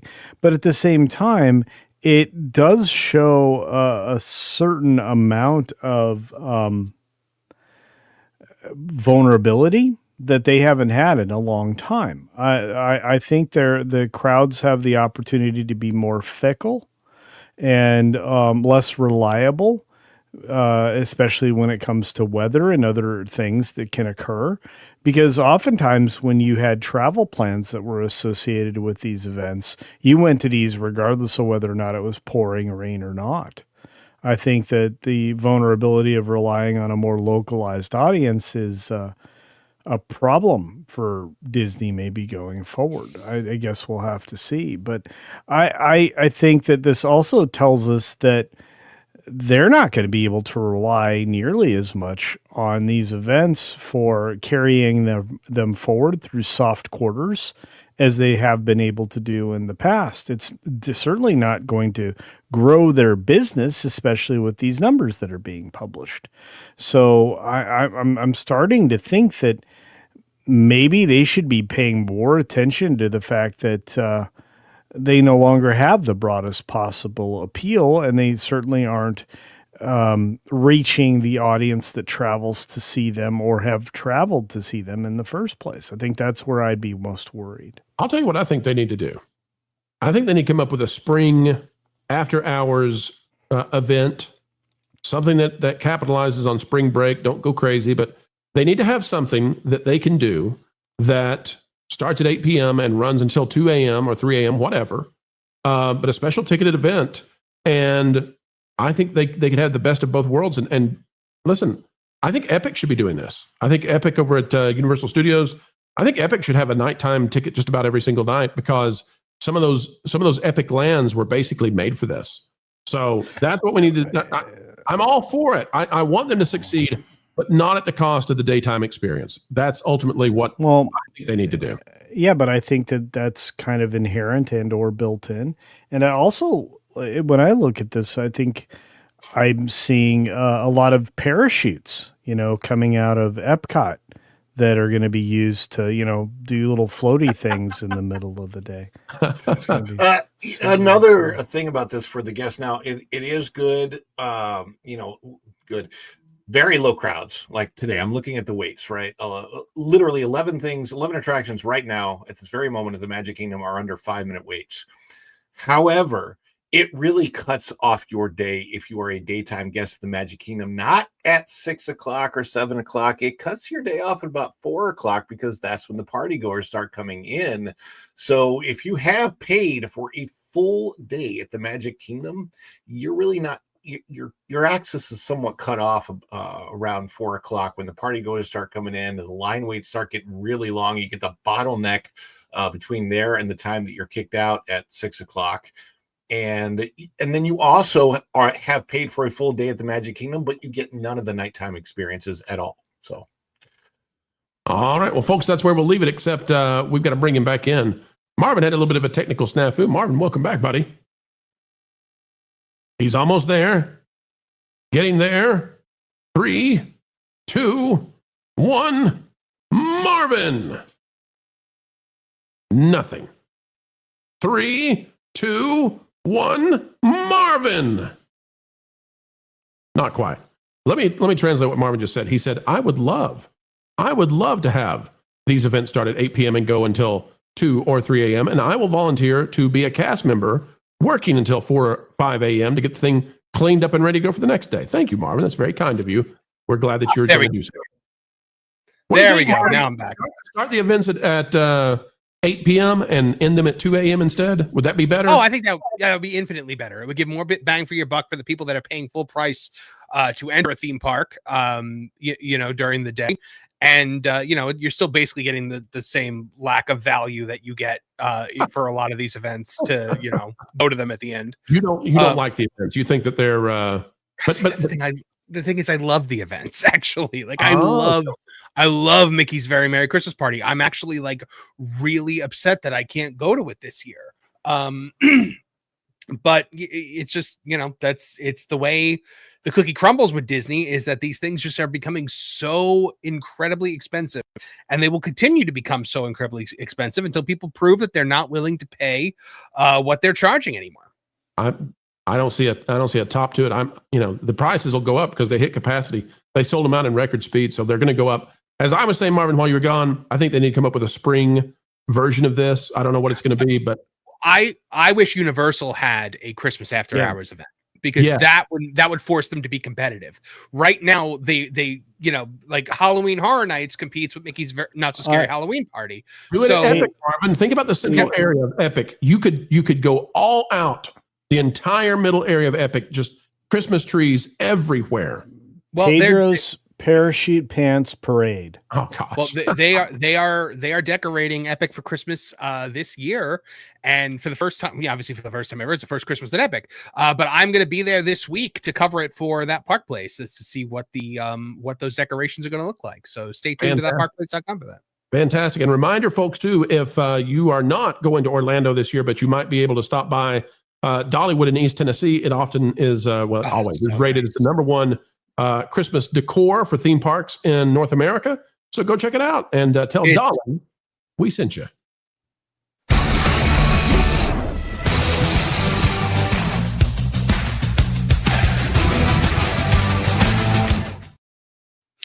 Remember when we saw Dolly at Dollywood and Culture and Jonas weren't there? I remember that. Stop talking about that. I might be mad at you. All right, back to our stars of the show. Dumb Bear for 199. Dongs flying like a WNBA match. Talking about the currency that gets sent in from Vietnam, which is dong. It's just dongs, right? That's the name of the currency. Vietnamese dong. There you go, folks. Not dogs, dongs. Folk, what are you? No. Some of you out there, no. Wildman of Yavin for 10. Force of Light. Valiant Renegade Pro Hot Tub Stream. Nothing says pro streamer like sitting in a hot tub pretending we know how to flirt with chat. Next thing you know, you'll be signing rubber ducks. I, for one, cannot wait to sell the water from the hot tub, which I will inhabit, inside of crystal geyser water bottles. I'm going to sell them all over the country, the world. It's going to be amazing. Marvin, you don't want to buy one of them? I had to shake that out of my head. I'm gonna sell it as radish feed. You pour it on your radish plants, they'll grow, and you can feed an entire village or town in third world country off of the water and the radish bush. Right. Culture told me I could do it. Let's see here. Air Dry Hounds for 2. I like the Pro Show more than Disney. Is that okay? Well, yes. Air Dry Hounds, our job is to make that be the reverse in the years to come. But the only way that it's going to get done is if we continue to demand they do better. So we will. Michelle Marshall for 199. Happy birthday, Culture Casino. Happy birthday! Culture, that's your cue to say thank you. Oh, thank you. Yeah, I am now 55. Do you guys watch Frosty the Snowman every year? Is that like part of your Christmas? That is one of the Christmas films. Yes, it doesn't hold watch it off. And yeah, I agree. Though the one line that I always laugh at is when they're trying to name him, and the one kid goes, "Oatmeal." Yeah, that's a good one. Oatmeal. I like Bumble's bounce. Hey, Culture. Earlier you said you were 50. Now you've changed to 55. I can't help I'm but 55. That your number keeps changing. Well, I mean, I did turn 50 a while ago, but I am now officially the speed limit. I'm 55. I have you pegged at like a Ned Flanders kind of guy, where one day we're going to all learn you were 85 the entire time, but ripped because you ate nothing but blueberries and kale. Well, kale and of course, radishes, healthy things. Yeah, radishes, kale, blueberries, purple potatoes. Yeah. Sean, the artist formerly known as John for 199. This is like 500 billion Zimbabwe dollars. Pro, yes, thank you for your 500 billion Zimbabwean dollars, and those will go, of course, to the radishes across the world. Yeah, saving one town at a time. Pixel Ghost is there for 5. Congrats on 300. Been watching you since Little Mermaid days. Oh, the squawk. Now my brother and I both watch and discuss topics after the streams. Love you guys. Hey, Pixel Ghost, guess what? We are launching after parties here on the Pro Show for our members at the top 2 levels. So if that's something you and your bro might be interested in, just know 2 to 3 times a month, we're going to invite people to join a panel and chat and have a conversation after the show is over. It's one of those new additions to membership rewards that we're very excited about. Going to Stormweaver for 50. Again, Stormweaver, you are just being too kind. Take care of yourself, though, and don't go overdrive for us. We want you buying lots of presents for the holidays for your loved ones. For 50, I'd like to thank Pro and his crew for all their great work and the fight against the woke mind virus. Now, Culture, I don't know if you've seen this, but I have reassessed. I think woke has been diminished. I think it's being rebranded and redone. I think socialism is the new craze. It's really kind of communism, but it's the Venezuela way, and it's taking over places like Seattle and New York, and I think this is the next place that we're going to have to battle. I think Hollywood is all behind the Mamdani's of the world, and we're going to have to deal with that over the next few years. It's a real danger, and we've got to get the shields back up. We've got to get the swords back up. We're not going to hurt anybody. They're made of wood, but we got to do what we should to stop that as a threat. It was prominent in Snow White at the beginning. Yeah. She's a socialist leader, right? Yeah, and I think you guys are all correct in your assessment. And look, if you see this kind of garbage that is part of the beginning of a Marvel movie, which it has been, and you see these kinds of elements, I mean, you have to continue to fight back. And I don't think we're gonna get any lessening of the political nonsense that we have to fend off and point out so that people don't succumb to it and become more keenly aware of, the elements that they're pushing forward. But when you look at stupid things that are happening in Seattle, nobody wants to be Seattle. And when you look at stupid things happening in New York City, nobody wants to be New York City. I mean, I think that as those things continue to grind into the ground and become the modern Chicago or Detroit, I think those will be examples we can continue to point towards as don't do this. Absolutely. Stormweaver, thank you for your support. And just know that even if the woke mind virus has been wiped away, the threats never end to your favorite entertainment.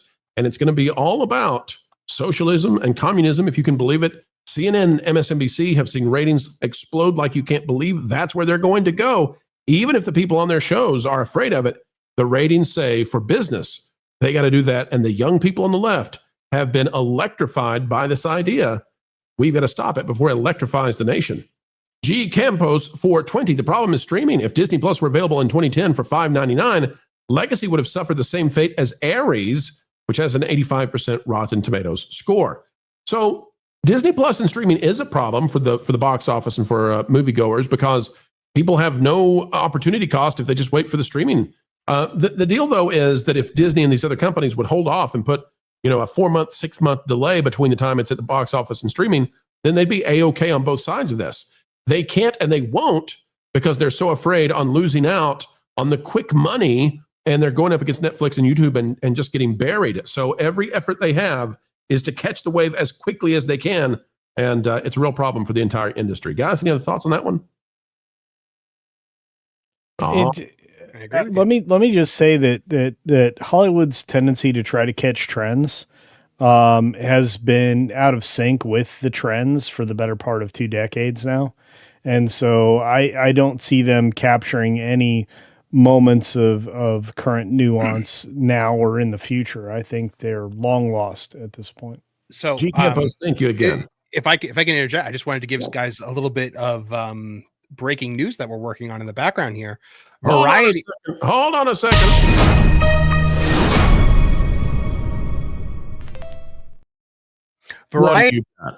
Variety has claimed that Paramount is preparing a $71 billion bid for Warner Brothers that is backed by an Arab consortium.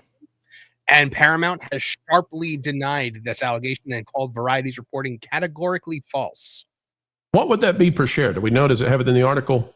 I'm not sure. I'm still working on it. So Okay. I'm still in the information gathering phase while also being on the air here. So Yep. Understand. Multitasking. Folks, Yep. This is why your super chats matter so much. Marvin is both the editor-in-chief of That Park Place as well as the managing editor of Geeks and Gamers. He's on the stream at the same time. Real work, real journalism is happening. And of course, Marvin has been cited by the FCC. He's been cited by Forbes. So good Lord, it's, everybody here, Ron doing Follow the Bradley's Fun and a writer for That Park Place. Everybody here is working truly within the industry to make change, to bring change. Somewhere Sunny USA is only sunny because of you all helping support that. And it's because of you that we've had over 100 million views on the channel in the last 2.5 years and, millions and millions of views every single month. And no matter what happens with YouTube or these other places, you all have helped make this happen. And we're working very hard every single day to make sure that Hollywood hears from you. Sean the Artist, formerly known as John for 199, culture's wrong. Portland wants to be Seattle. Or does Seattle want to be Portland? Hard to say. Culture? It wouldn't surprise me, but look, they'll all come up short anyway. Ouch. And Silent Watcher for 10 for Jonas's kale jokes. Oh, don't support it. I mean, really, if you do that, it's going to be 3 more years of nonstop kale jokes. Do you all want that? Do you really want kale jokes? Really? Oh, why do you have that many Bidoofs in one ball? I was out of Pokeballs. We need to get these guys to a Poke Center right away. Why? What would that do? So we can heal them? You can heal Pokemon? Oh, wow, I've just been throwing them away. You are a dumb monster. You're going to have Jonas collecting kale jokes like Rusty's collecting Bidoofs. Vitamin K is important. It is important. Don't let Jonas ridicule you for it. I see you out there, fellow-in-law. You're pro work harder. Yeah, let me tell you, yesterday, probably a 14-hour day. Yeah, and still family time. How do we do it? How do we do it? A lot of coffee, folks. A lot of coffee. Wild Men of Yavin for 10. Hot tub water, radish farming, vegetable pyramid scheme, Pros Radish Water. Guaranteed to grow your radishes. Just don't let the EPA know. They will know who's liable. Just tell them that it's that guy who's farming the rabbit chickens who came up with the idea the whole way through. And then Silent Watch for 5. Yes, I do. Oh. You get nothing. You lose. Good day, sir. Silent Watcher, we love our super chatters. We love our fans. But let me tell you, we will stop, we will claw, we will scratch, we will do whatever it takes to keep Jonas away from kale jokes every single day. I can't imagine a worse fate for this channel. It would give a victory to the Holly Weirds in a way nothing else ever could.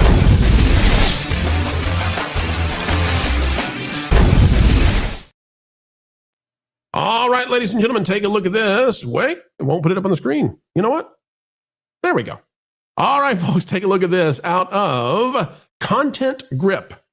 Now, this is not the kind of story that would typically make it onto our radars and be something that we're, showing you on the Pro Channel. But this is so bad. It's one of the worst things I've ever seen from Disney, and that's really saying something.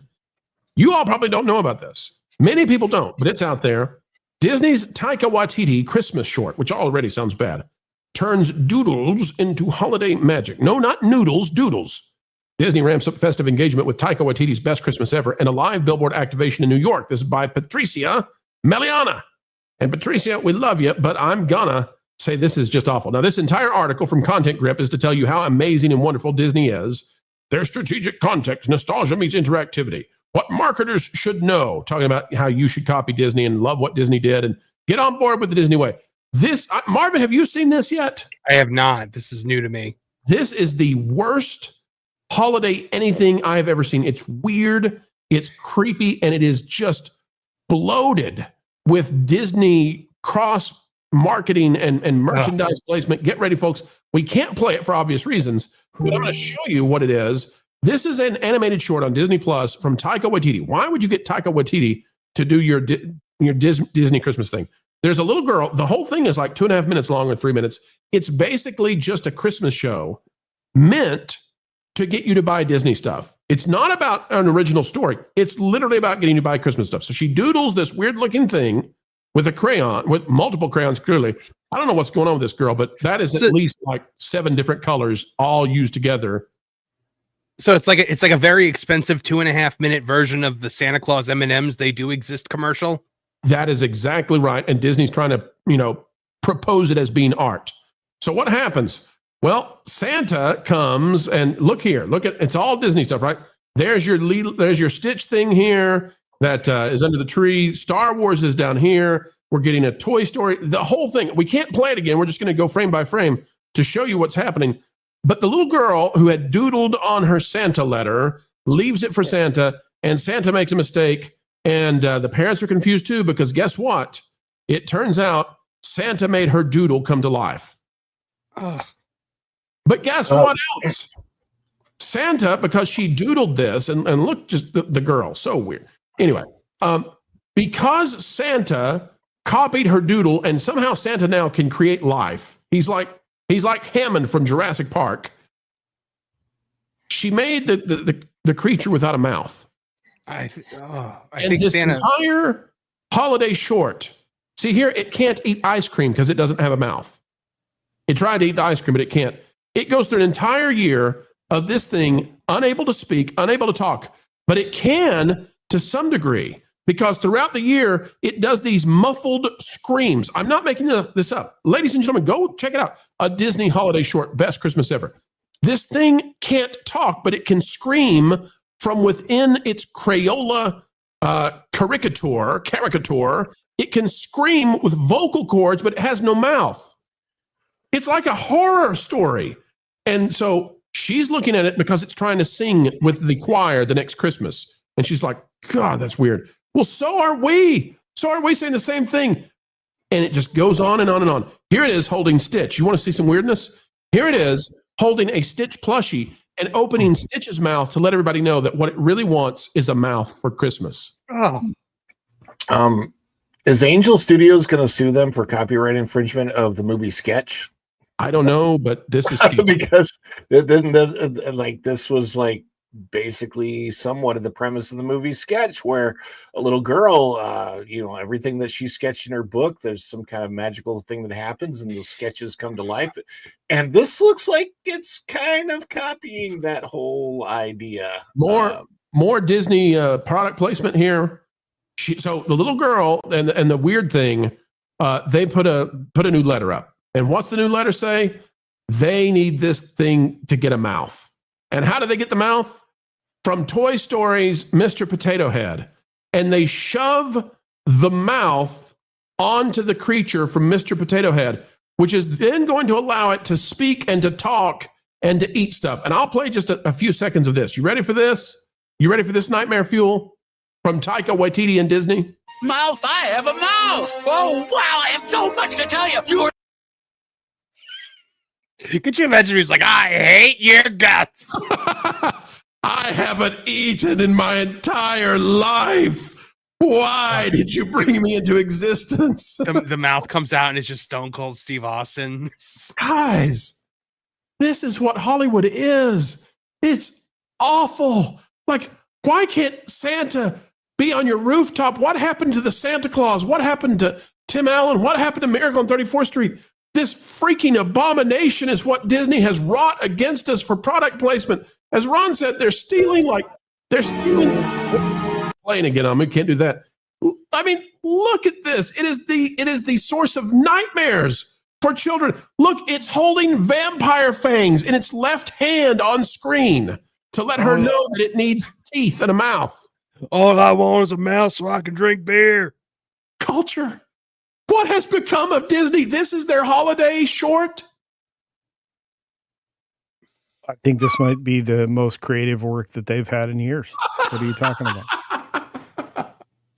Yes, it is creative in some of the most creepy, cringy ways you've ever seen. I mean, come on. Cringy Crawlers is going to be the new Disney toy line coming out next year. You guys are just imagining all of the amazing horrors that this thing suffered over the course of the year, and you haven't even all put them into words and or into pictures yet.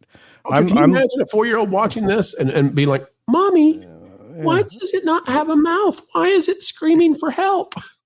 Yeah, 365 days I suffered in literal silence because of you. Now I'm going to take my revenge. You can't play the audio, but it literally screams like Kenny from South Park. I believe you, and I think that if you want to teach the next generation of horror, this was a great way to do it. Disney, I didn't know was getting that deep into horror.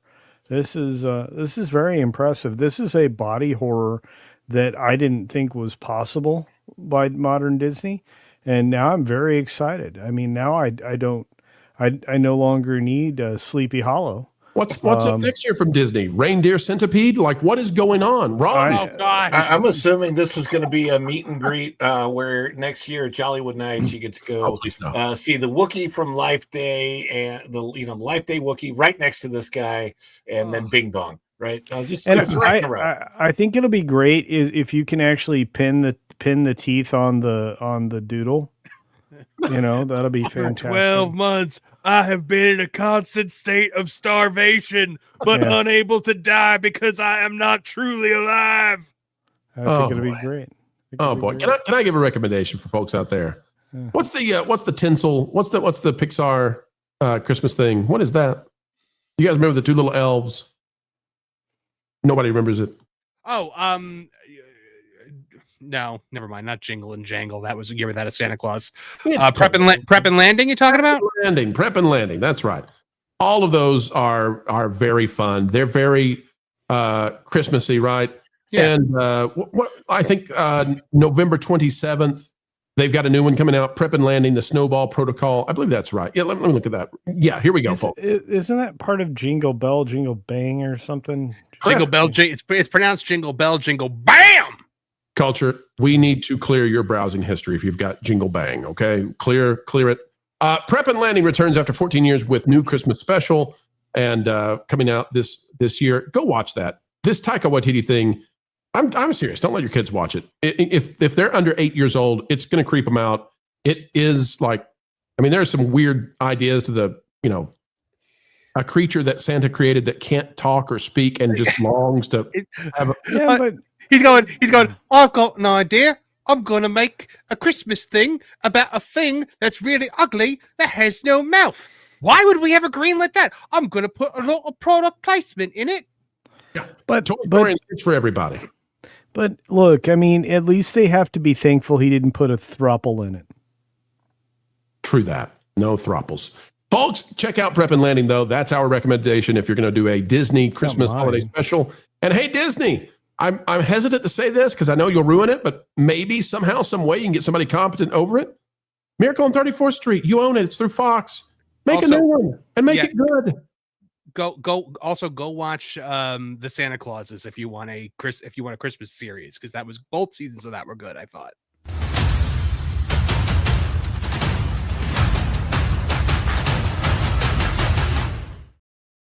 You guys expect too much from Disney. I don't know. Too much. Folks, we have done it yet again. Another live stream of excellence. We'll play some archived clips, and then we're going to get out of here. We're going to dip. I've got another place to be in a little bit, and so do these guys. We're working non-stop for you. Dad's Life of the Kingdom for $4.99. Moana teaser got ratioed, so she may well sing How Far I'll Flop. Ooh. Oh, Mo. Oh, no. It's possible, though. I mean, I'm looking at this, stupid wicked for bad or wicked for, panty raids or whatever's going to happen. I know how low the ratio could drop on Moana. Never seen the bottom. Retromeister for 5. Space Jam 2 beats Disney's insulting Christmas short by 4 years, considering it was a glorified marketing campaign for Max and launched Multiverse. Oh, gosh. Multiverses, yeah, that was Multiverses, that was a flop and a half. Indeed. Now my brain is going a million miles an hour about the Moana thing, where it's just like $300 million for this flop. It's AI slop. And here's hey, vomit away. You ruin your day. It should be just a real chicken, but it's alarming.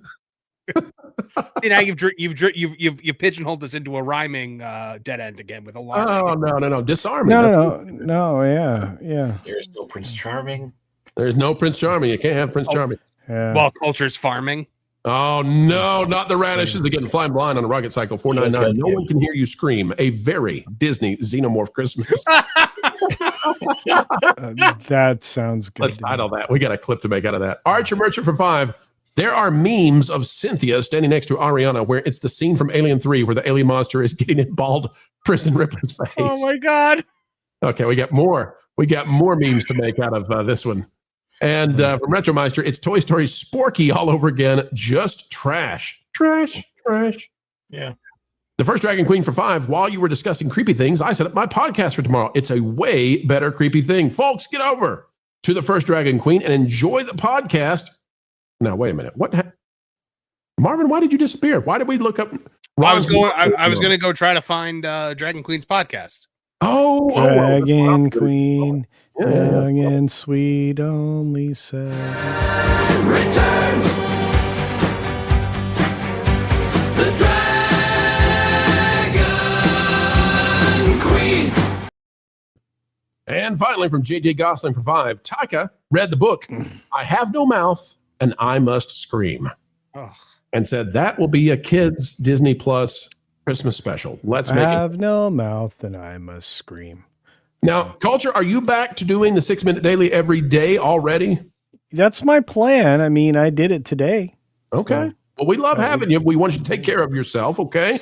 The people out there, they asked about you every single day. And, I'm very glad that you're doing better. But up, right? We're not all the way to 100% yet, so let's be working on that.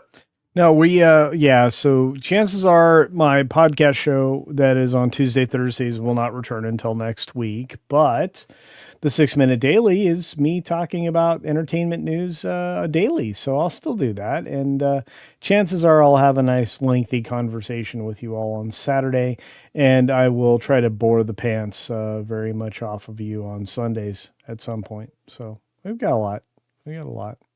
I could never be bored, Culture, listening to you explain to me the pH levels of soil for. What was it? What did you call leafy vegetables? Oh, brassicas. Brassicas. Okay, I thought that was a segment of an orchestra. Okay. No. Brassicas are like the very roughly leaf lettuces, and cabbages. Cabbages are a brassica. And things. Come on, get the bear. Come on, get the bear. Come on, get the bear. Pepper buds and beans about care. Oh, culture. That's right. Indeed. Culture. I'm feeling. You got a feeling. Ron's at Follow the Bradley's Fun. Ron, to the folks out there, what you got going on? We've got a lot of Christmas stuff coming up from Disney and a lot. Actually, the best thing I have is from the past, because it's just a really nice Christmas backdrop, Christmas music. But most of what's in it is like the dream lights on the castle, and of course on Mondays and Wednesday nights. Right now, we are doing the Dish 8 p.m. to 10 p.m. that goes right into the Pro Show. Sometimes on Sundays, and we'll have a lot more news commentary coming up. Fantastic. And Marvin Montanaro, the man who is leading the charge when it comes to everything Holly Weird and bringing back the good stuff. Marvin, what do you got going on? So this Thursday night, Toonie Talk TV, I'm going to be fresh out of the double feature of Wicked. So you're going to be getting my unfiltered thoughts. So bookmark that. So 8 p.m. Thursday night, Eastern Standard Time over on the Toonitown TV channel. We are going to be starting up a game stream very soon on Wednesday nights, or bringing back our game stream, but I'm going to have an actual setup now and, actually be doing it correctly. So make sure you guys check that out, and keep it to thatparkplace.com and geeksandgamers.com. We are going to have coverage of Epic Universe's Christmas decorations and a bunch of other stuff this week. So make sure you see it. And especially we have got articles on the Cynthia Ariana Grande stuff on both sites. So make sure you're reading all about that. Absolutely. And folks, don't forget that we are going to be moving That Park Place Live to Mondays, Wednesdays, and Fridays at noon Eastern. I'll be on some of those. Jonas will be on others of those. Marvin will be there. And guess what, folks? We will be bringing you what you need to know now every single weekday right here on the Pro Channel and That Park Place, my second home away from home. All right, we talked about the playing you some archives. I'd like to play one that me and Marvin had a ton of fun with. Folks, here's one from the past that you'll love, I hope. Thank you for helping us hit the goal. Here's one of two. Well, actually, 2 out of 3 because we played D-Buds before. Here's when we had Face from a kids programming channel from decades ago. Hi there, Face here. You know, Hollywood is always buzzing with big news, and this is the place to catch all the action. But wait, it gets even cooler. Now you can be a part of the show with Super Chats. Got a question, a thought, or just want to say hi? Send a Super Chat, and Pro might give you a shout out right on the WDW Pro Show. Burr, burr, burr. Hi there, Face here. You know, the Pro Show is the place for Hollywood scoops, and now you can join in the fun with Super Chats. Send in your questions or thoughts, or even your spicy takes, and Jonas, our super serious producer, will read them out loud. Well, sort of, I mean. You gotta listen closely sometimes. Jonas, buddy, enunciate for God's sake. But hey, that's part of the fun, right? So send those Super Chats to the WDW Pro Show. Burr, burr, burr. And then things got ugly. Hi there, Face here. Remember when there weren't so many Mexicans everywhere?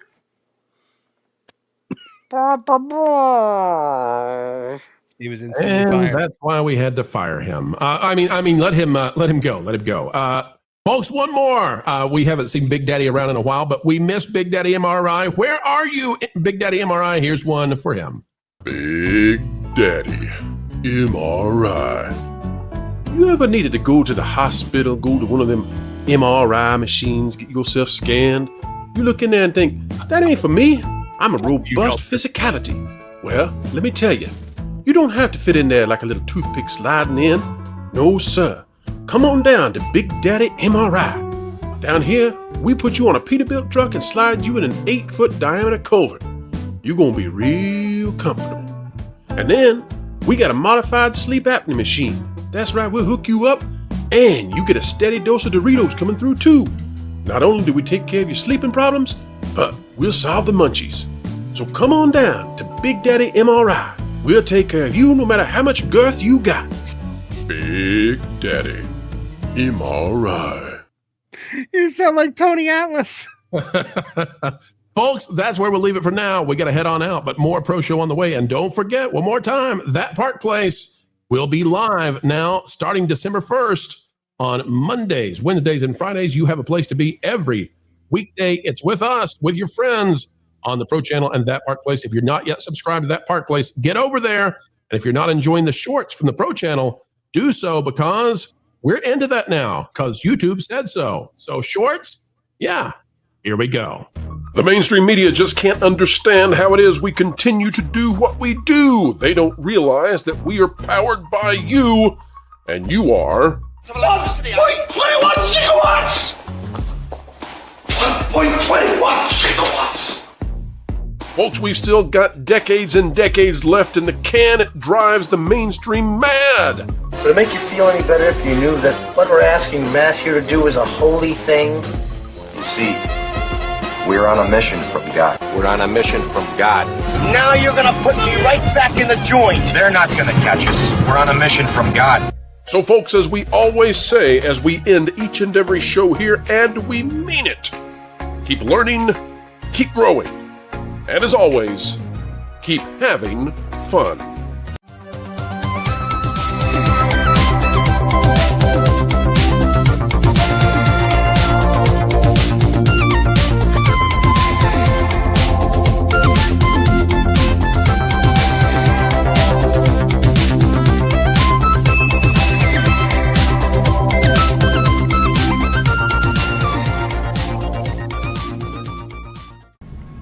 Every time they hit him, he stood back up again. So they hit him harder. Still, he got back to his feet. Standing man. Let's take extra care to follow the instructions or you'll be put to sleep. And don't forget Taco Tuesday's coming next week. That's the day every rule-following citizen gets a free taco and my love. Let's go.